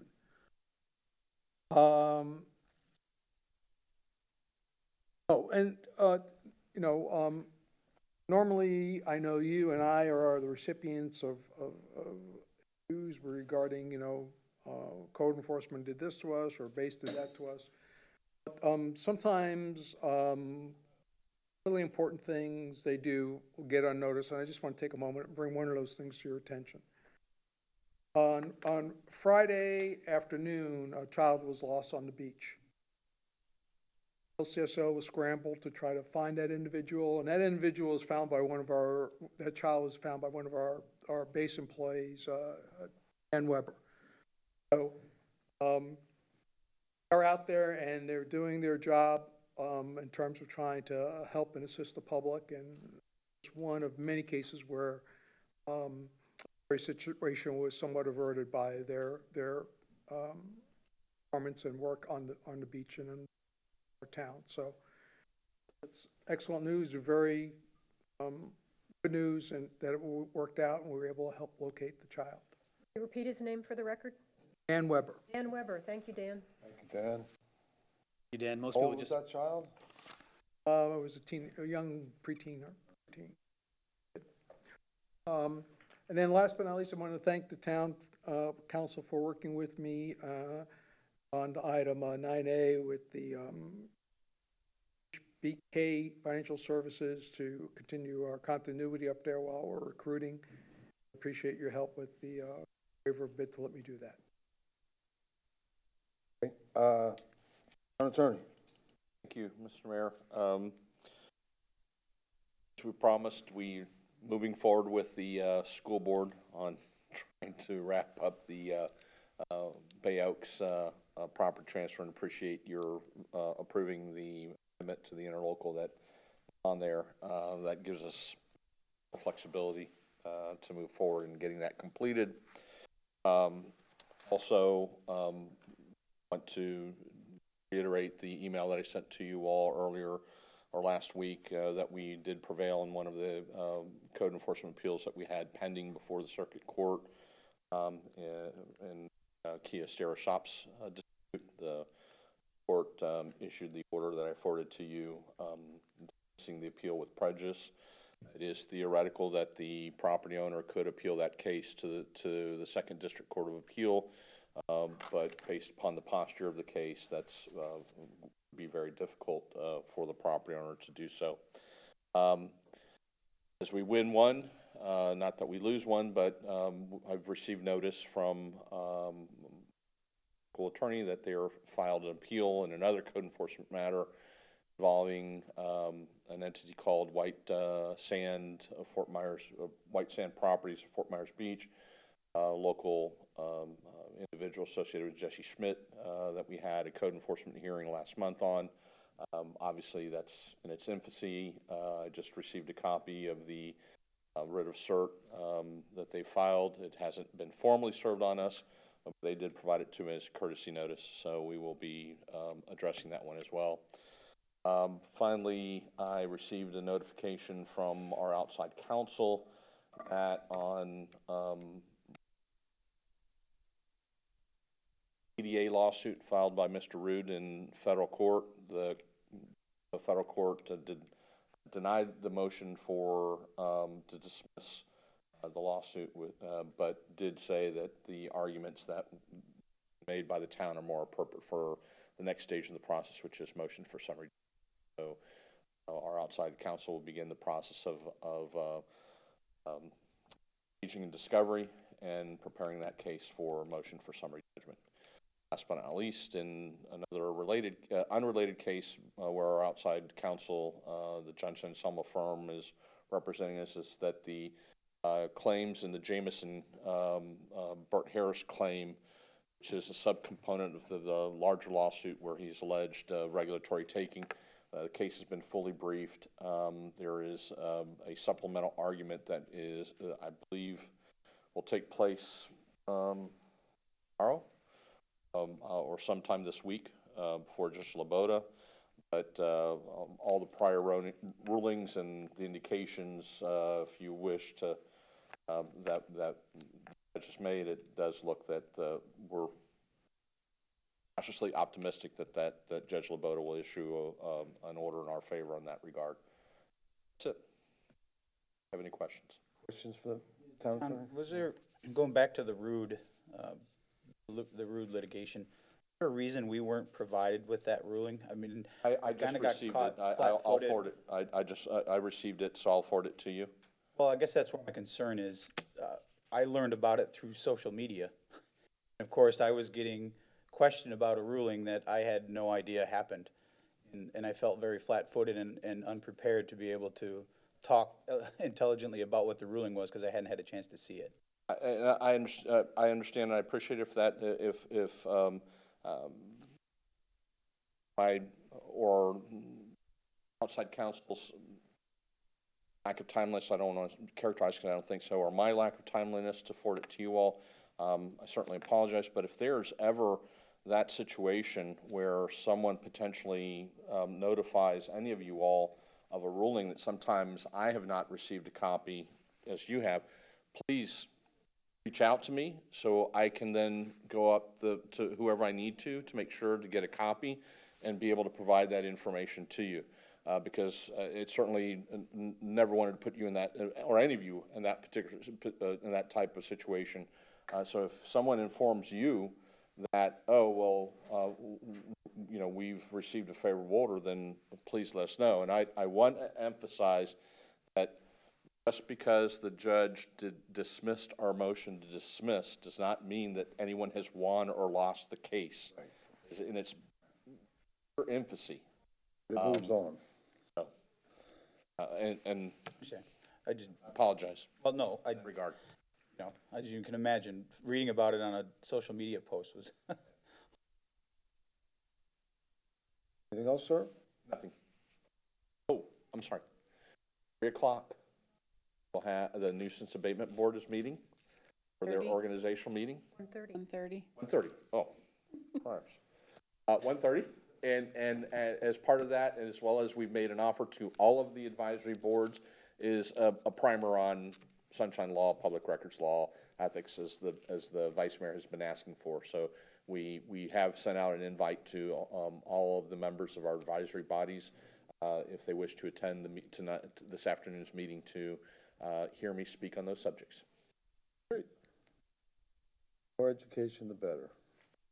Thank you, Mr. Town Attorney. Okay, we'll move on to council members' items and reports.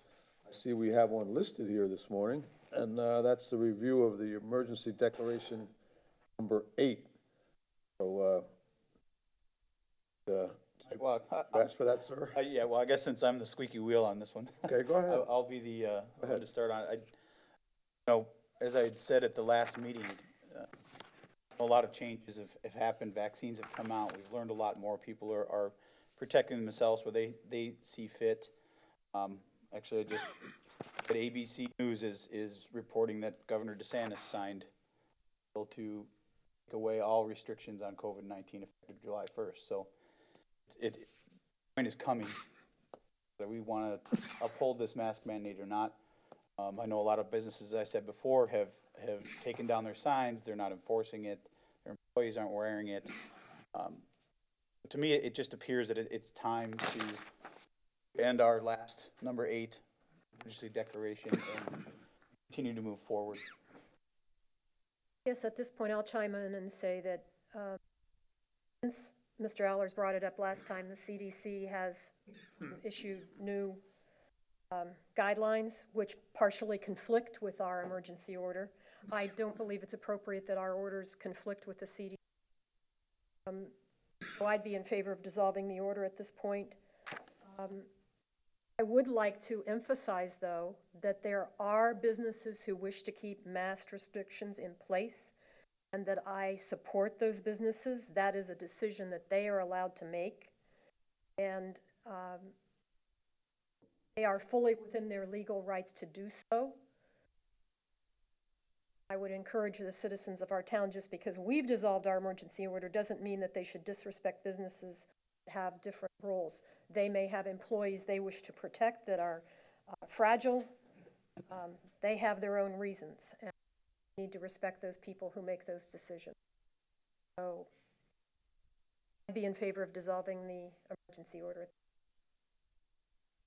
Hey, you know, not just the businesses, but nor any individuals who wish to continue wearing their mask. You know, they have every right to do that, and they also should not be subjected to any sort of ridicule for doing that. That some people feel that will not completely protected. As you say, they have every right to continue that. Well, and the CDC is encouraging folks, especially those who have decided for one reason or another not to get a vaccination, for them to continue to wear masks. And I encourage people to follow the CDC recommendations. It does seem like a lot of the people who do not want to get the vaccine are also the ones who don't want to wear a mask. Get it? That's the problem. But anyhow, any comments, Councilman? I think, I support the retiring of the mask mandate. The point particularly for businesses like Publix and CVS where have to go there, is someone who's not a supporter of the mask mandate. I always try to comply with the mask mandate as best I can, but I will continue to respect their ability to impose a mask mandate, because people have to go to the drugstore and they have to go to the grocery store. So wearing one's mask in those facilities, as long as they deem it necessary, I think is appropriate, and I'll certainly be respecting that as well. I think that having a mask mandate in place, even though it's just been on paper, is a way to support businesses who want to have more authority for making people wear masks going into their store without putting them in a direct conflict with the people who refuse to wear masks. Because the point really is, and I've heard Councilman Allers argue both sides of this fairly effectively, is that masks work, and getting vaccinated is the most patriotic act you can probably do as an individual now. This pandemic passes, make sure that all businesses are open. That's a very important point that don't want to be lost if this returns. Mr. Heron, I assume we need to have a motion and a vote. Yes, then what I would ask is that you make a motion me to prepare a declaration repealing declaration number 8, abundance of conscience, so we have a paper trail. Otherwise, per your vote, it'll go into, your directions will go into effect today. So retiring this means that not just the mask mandate, but also people will be able to have special events approved? That's a separate vote. The And this emergency declaration? I think that we already.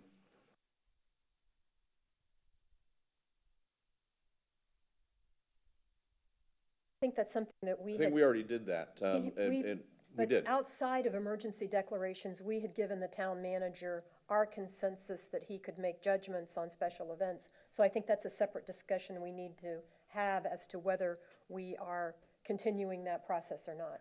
So I don't want to muddle the two by having them mixed together. It was not in writing that we gave the town manager authority. Well, if you look at paragraph 1 of number 8, it does say that we've repealed the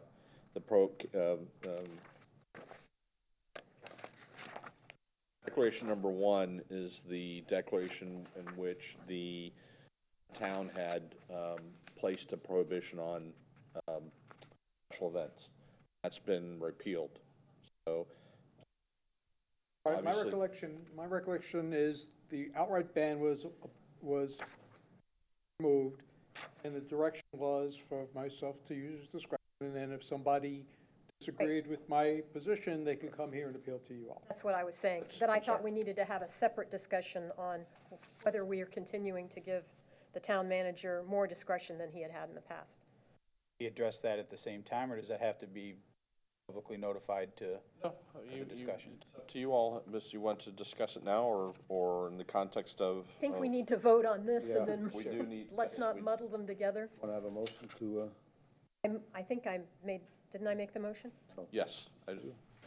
I'll make it again. I'll move that we direct the town attorney to prepare a document which dissolves the emergency declaration number 8, Today?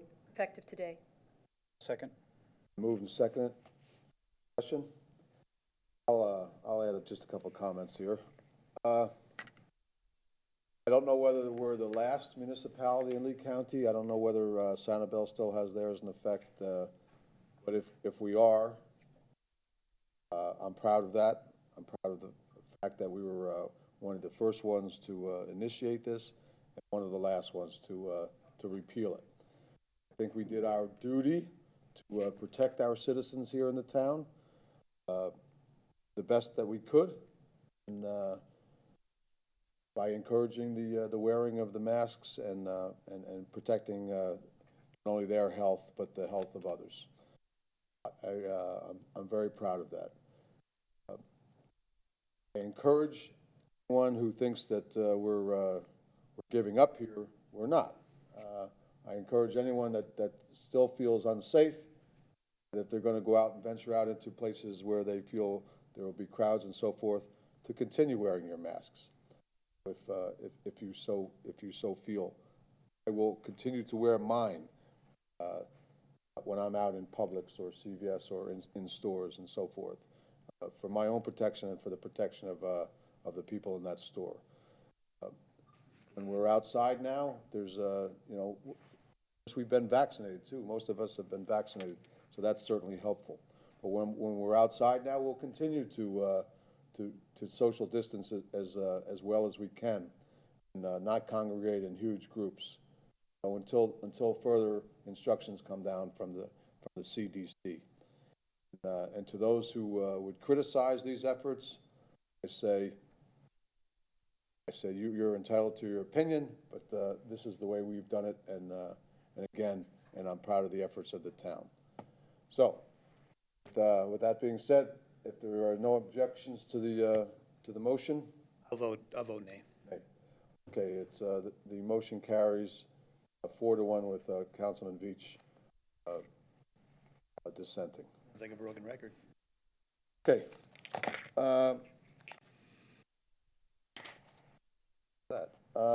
Are there any other items, Councilman?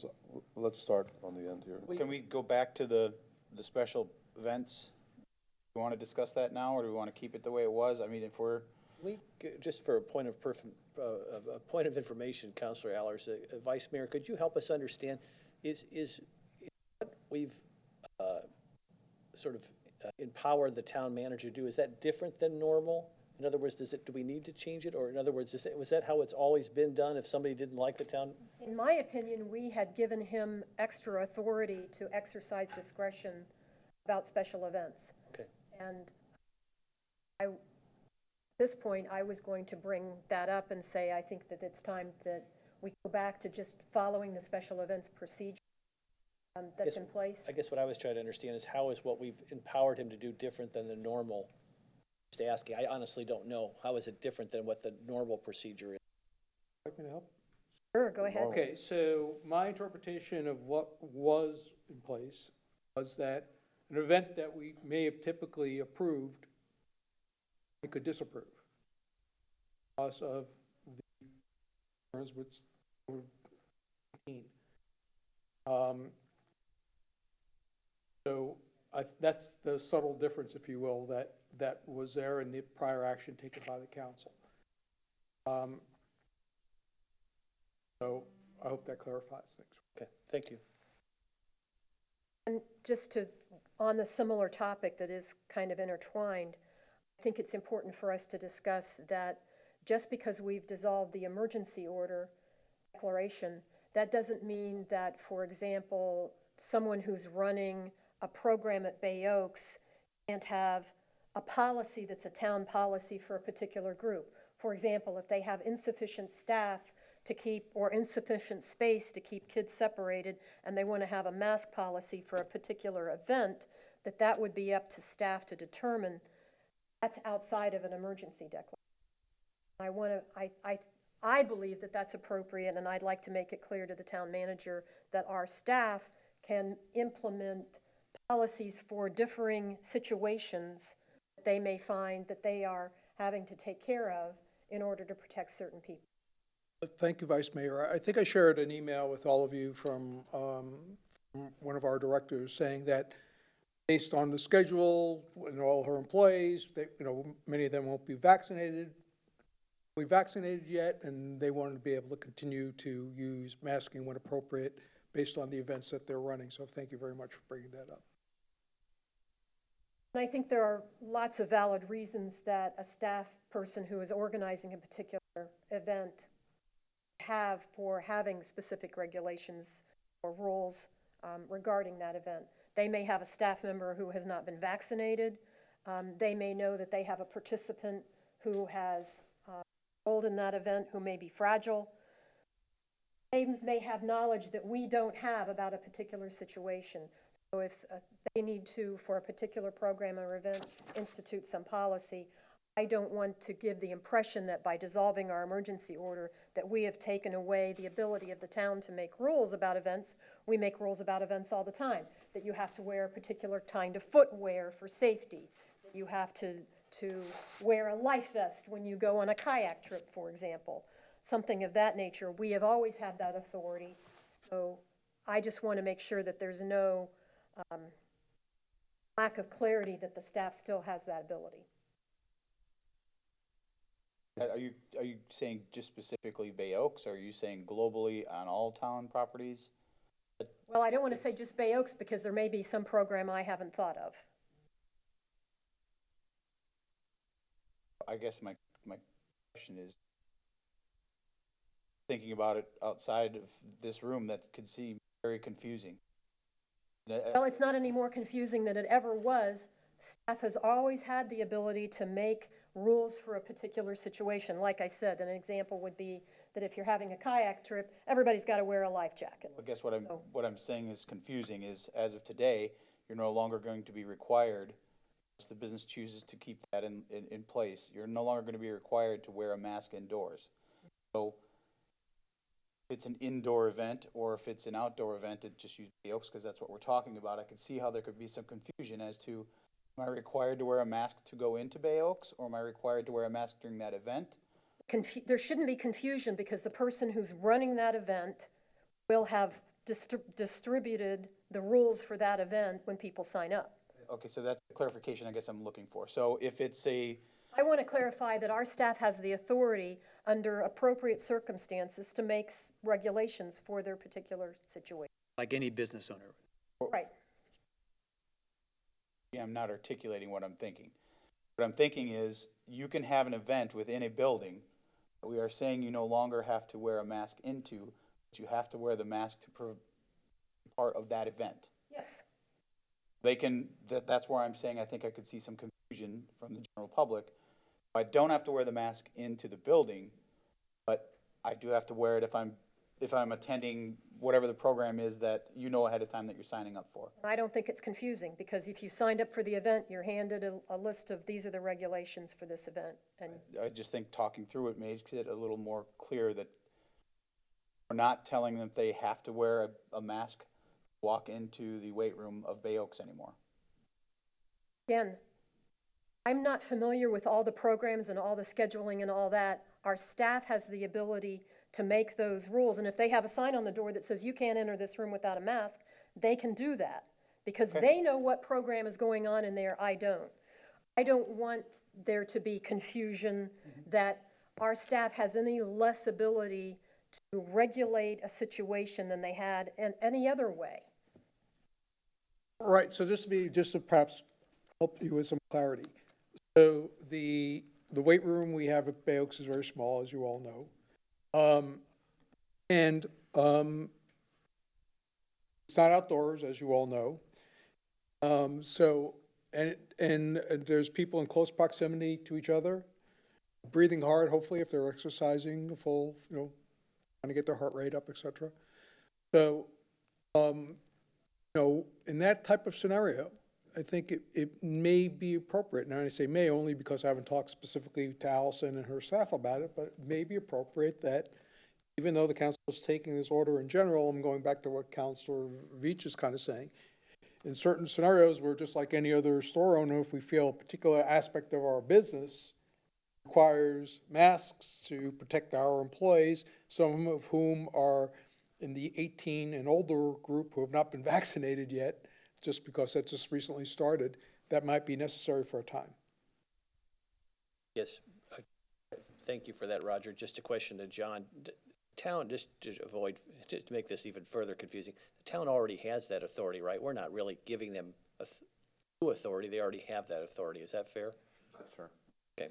So this is a point of clarification really more than Exactly. anything else. Okay, thank you. We're not replacing the mask mandate with an anti-mask mandate. Right.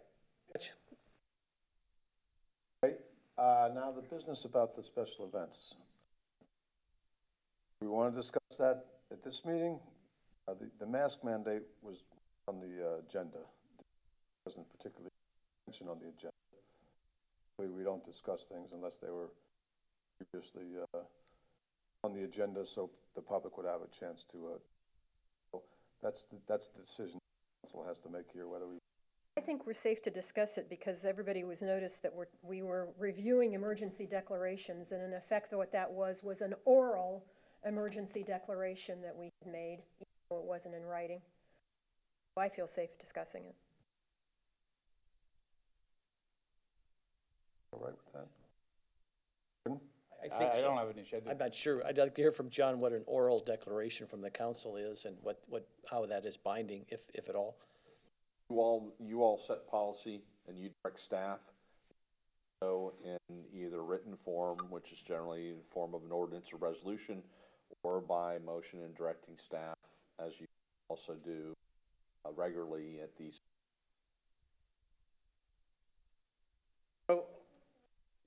So let me just kind of see if I can put a frame on this picture here. Right now, before this morning, if someone met the criteria for a special event, could theoretically say no because I didn't feel it was safe due to COVID-19 concerns. So now what we're talking about looking at is removing that if you meet the criteria, you get a green light. Don't meet the criteria, you get a no. You come here to appeal that if you wish.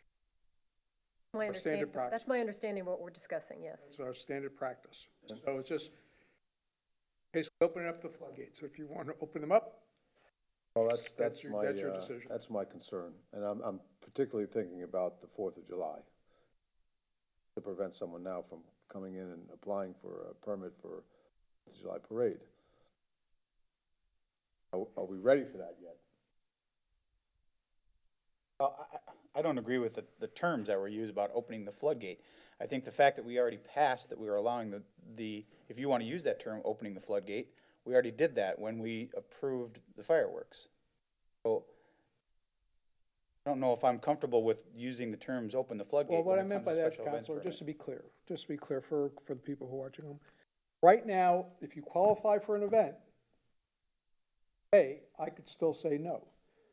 What we're talking about is that if you qualify for an event, I theoretically no longer could say no. That's what we're talking about. So that means that there's no screening beyond if you meet the criteria. So just to be And I clear, support the vice mayor's go back to the way it was, if that's the way you want to put it. Is that what the vice mayor is suggesting? Yeah, I think it's time that we take Roger out of that mix. I don't think that it's possible to organize a 4th of July parade and get it permitted.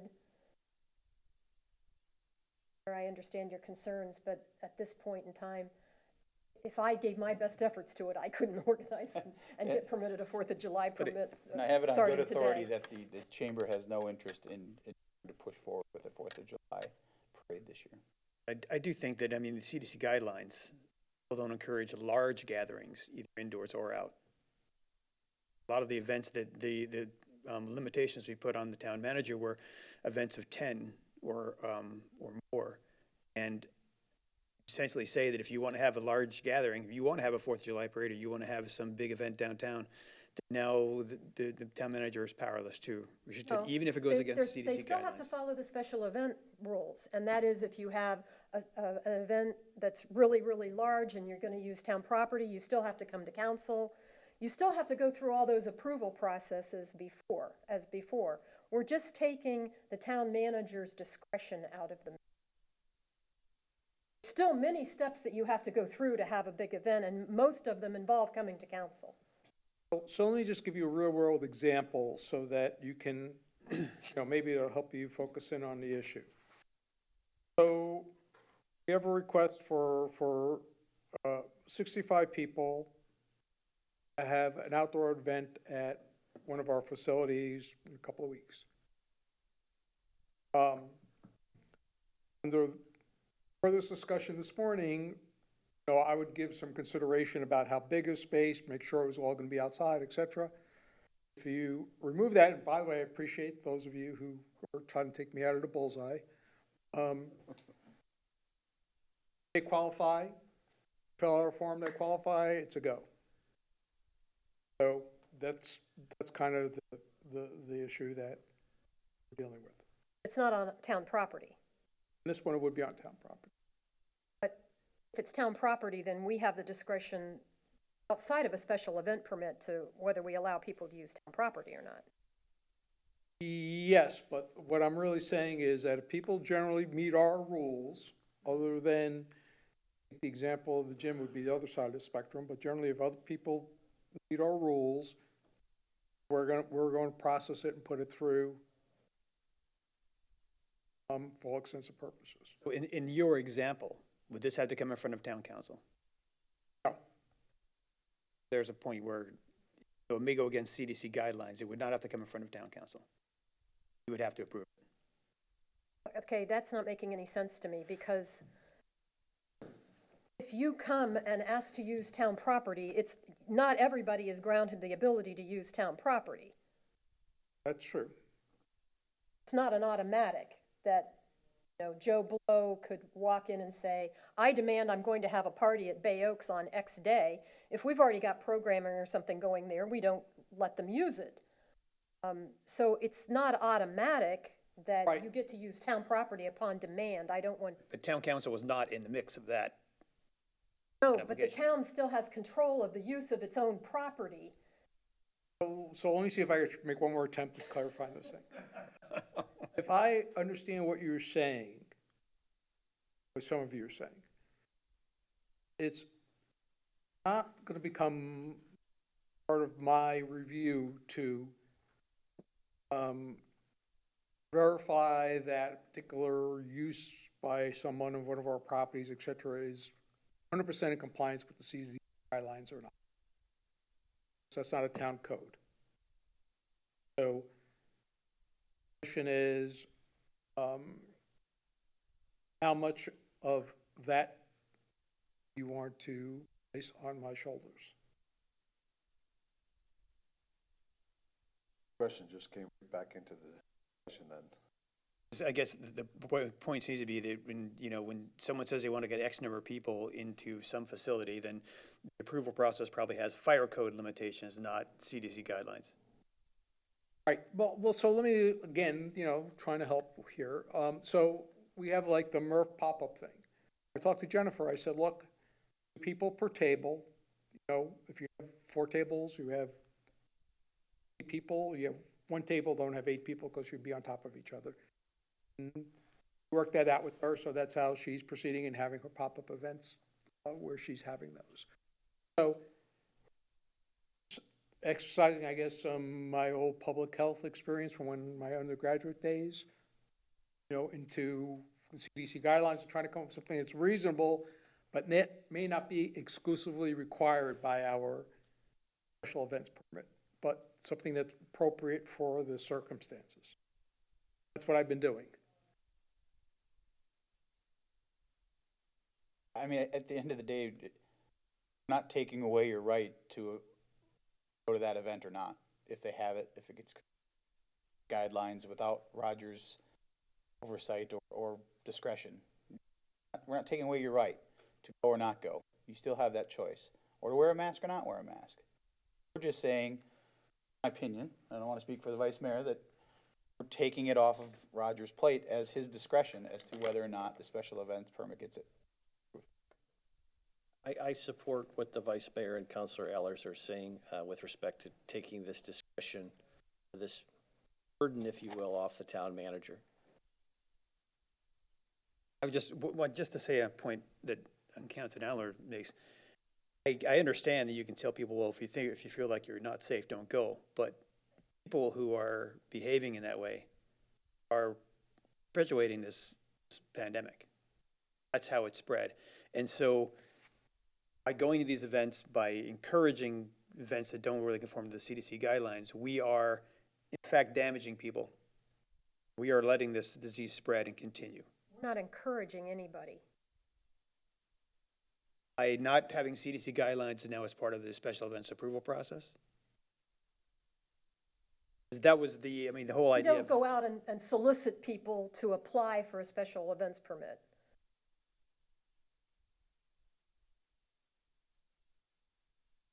Just the fact that, well, by allowing it, we are opening up that. We're kind of ignoring CDC guidelines. Now, there's no constraint on somebody as far as CDC guidelines for gathering if we take away the discretion from the town. And we have no way of enforcing it at all. The way we have to enforce it is by limiting what special events may be If done. we gave a special events permit and people didn't follow the CDC guidelines, there's no way we can stop them now. The sheriff will not enforce CDC guidelines. The governor doesn't let us enforce CDC guidelines. We have nothing to enforce that. Only thing we have is our ability to approve or not approve special events permit. It's not People our are ability. continuing to gather and have events.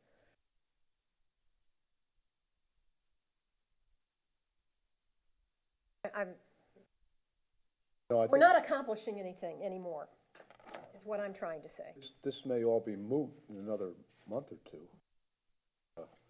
For it to July believe. 1st. Pardon? As of July 1st, the governor is getting rid of any Well, I don't mean restrictions. that. I don't mean that. I mean, pandemic itself. Okay. I mean, the tampering down of the pandemic. I mean, they're talking about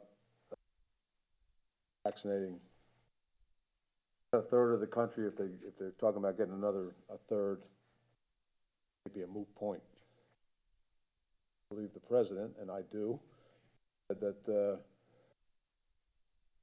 on 4th of July, we'll be able to gather and start more of a semblance of normal life on a smaller scale at that point.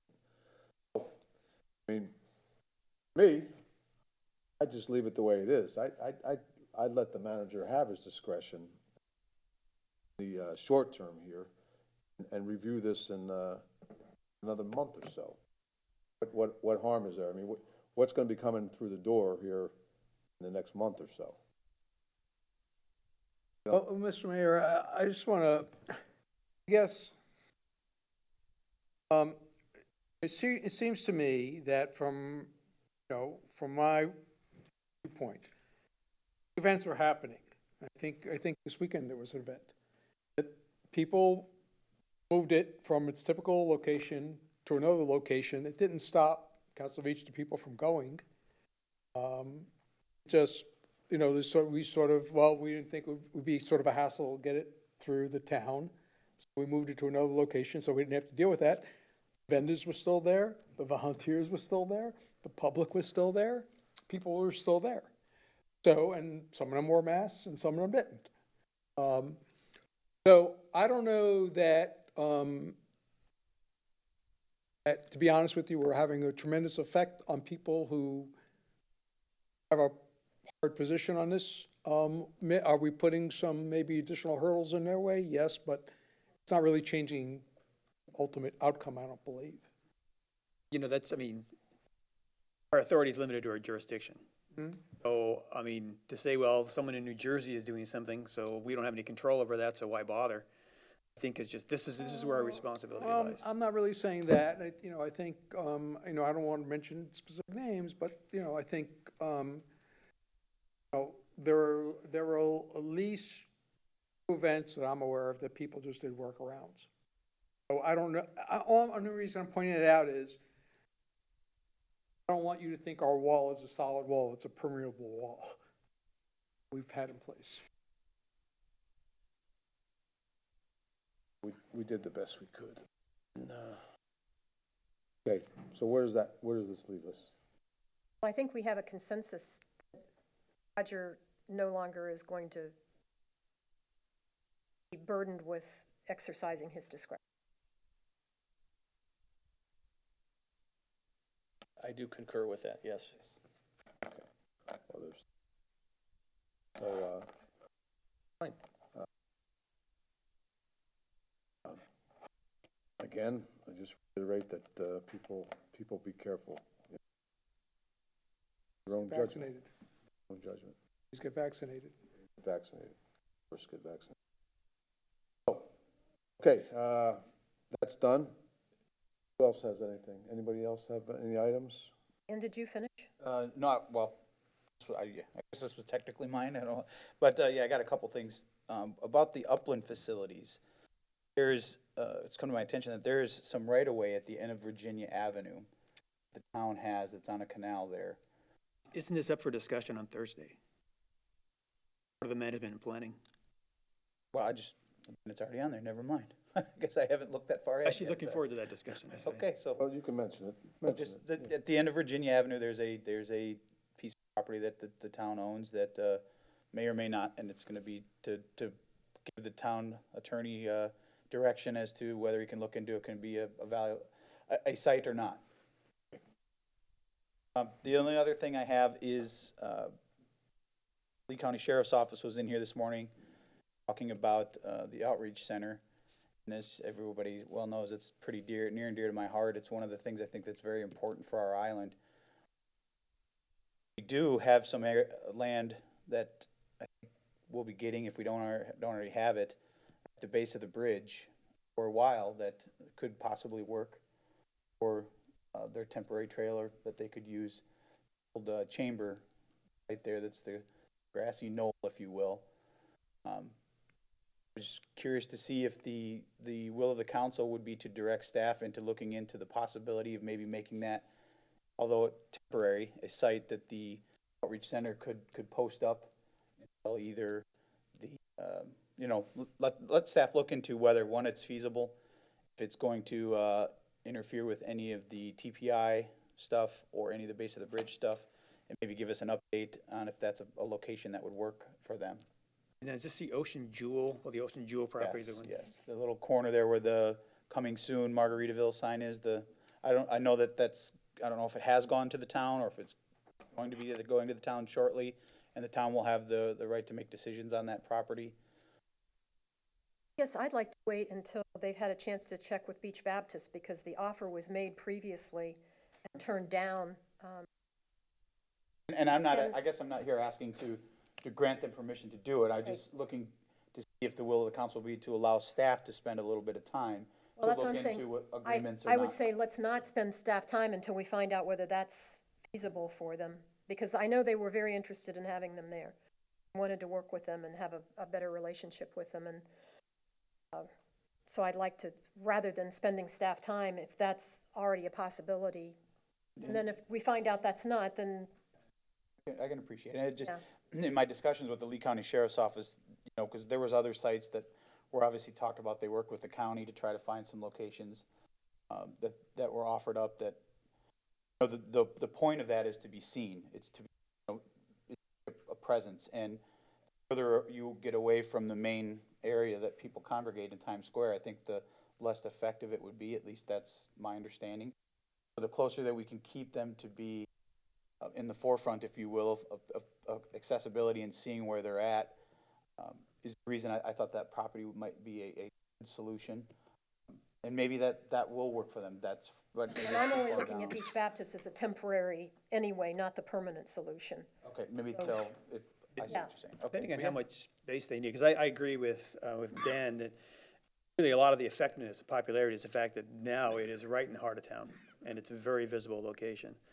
The other thing I can think of when we were doing the work, and I was looking at the survey of the Palermo road access, there's actually a pretty good amount of right-of-way between, on the 7-Eleven side of there, and I don't know how much room they would need, that it would be possible to put Yeah, and I don't know what size trailer, I haven't spoken to them about what specific size trailer they would order, but it would be, I'm sure they're flexible as far as what. I'm not Okay, adverse yeah. to them coming back downtown. It's just temporarily, it might be good to have them at Beach Baptist. There's a lot of people, different people that they're gonna come in contact with there. All the people that go to the farmer's market have never walked into it and might never, but they go to the farmer's market twice a week. Also have people who come there for assistance with food and shelter and benefits and all kinds of things. So you're gonna get a whole different mix of people. And I'm saying for a few months, that might be good that they get a different exposure. That's all I'm saying. Obviously, depending on what we're gonna hear from FDOT as far as their timing on the base, determine how long they can stay or not stay, or if they could stay or couldn't stay. I just thought it was an important thing to bring up. We keep them on the island, we keep their presence here. I think it's made a difference. Anything else, sir? That's it. Thank you. Vice Mayor?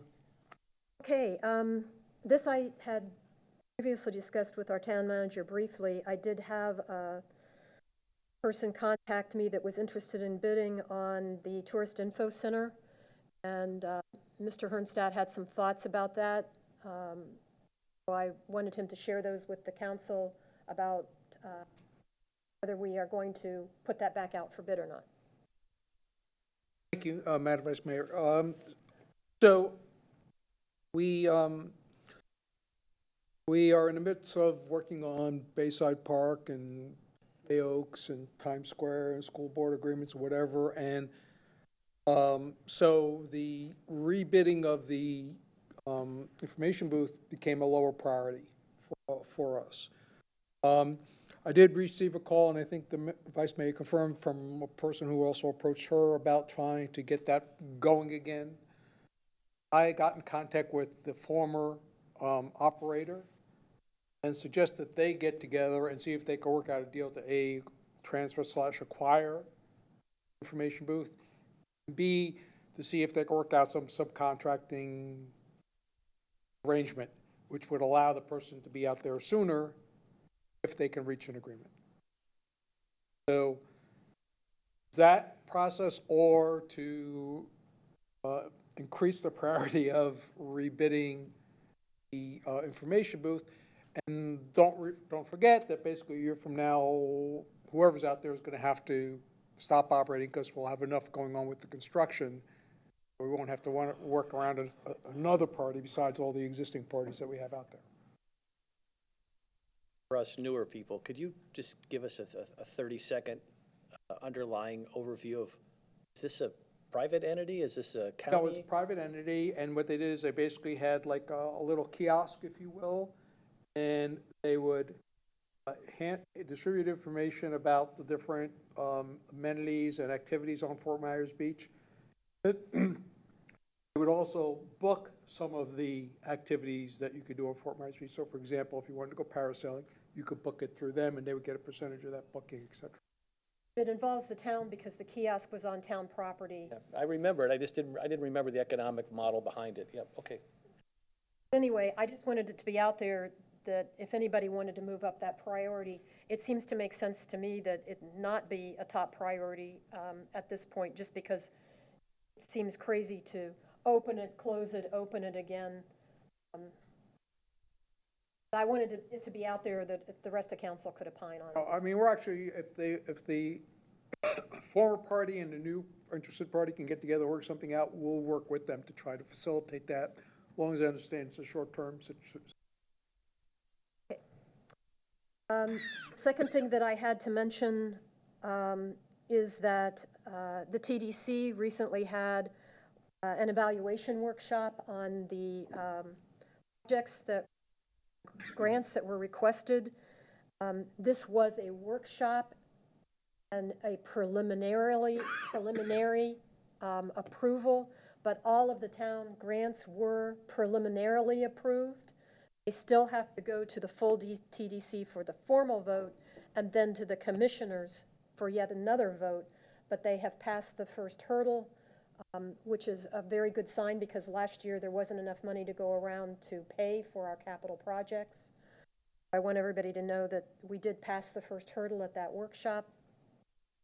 And I want to give kudos to Allison and the staff who participated in preparing those grants, because what I have heard from talking to TDC folks over the years is that in many years past, our performance and grant applications were not always of the highest quality at times, and that I am now getting back feedback that we have improved dramatically. Our grants are being approved, so the staff is doing a great job at following all of the things that the TDC is asking for. Grant approvals are just myriad of details and problems, so it takes a great deal of patience and perseverance, and I want to make sure everybody understands that our staff has really been stepping up to the plate and doing a good job. Anything additional? I only have 27 short items to, like, I have nothing. I just want to remind everyone one more time about the vaccination shots down at Church of the Ascension, Thursday, May 6th, this Thursday, from 1 till 5. Those who received their first shot on April 15th, and for others who may want to come in for their first or second shot. One more item in addition to the Taste of the Beach this weekend, there were other things happening on the island.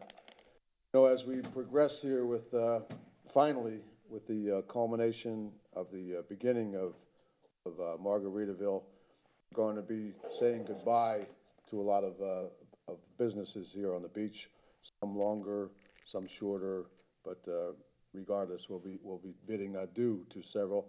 And this weekend was the Surf Club, which many people know now as the Mermaid. I still call it the Surf Club from my misguided youth. But anyhow, I want to congratulate the Van Silo family, and also Bruce Cermak, who had his tenure in there. Long-standing business, 40 years that they had it, and of course Scott's aunt, Lucille, and family before that. So it's a long-standing Fort Myers Beach business. It is now going the way of the wrecking ball. But anyhow, we bid them well in their retirement, and thank them for everything that guided us over the years. But anyhow, that's all I have. Is there anything else for the good of the order today? Hearing none, we'll adjourn the meeting. It is 12:08. We'll have a motion to adjourn the meeting, if so be. So moved. Second. Objection? Nothing. We'll adjourn at 12:18.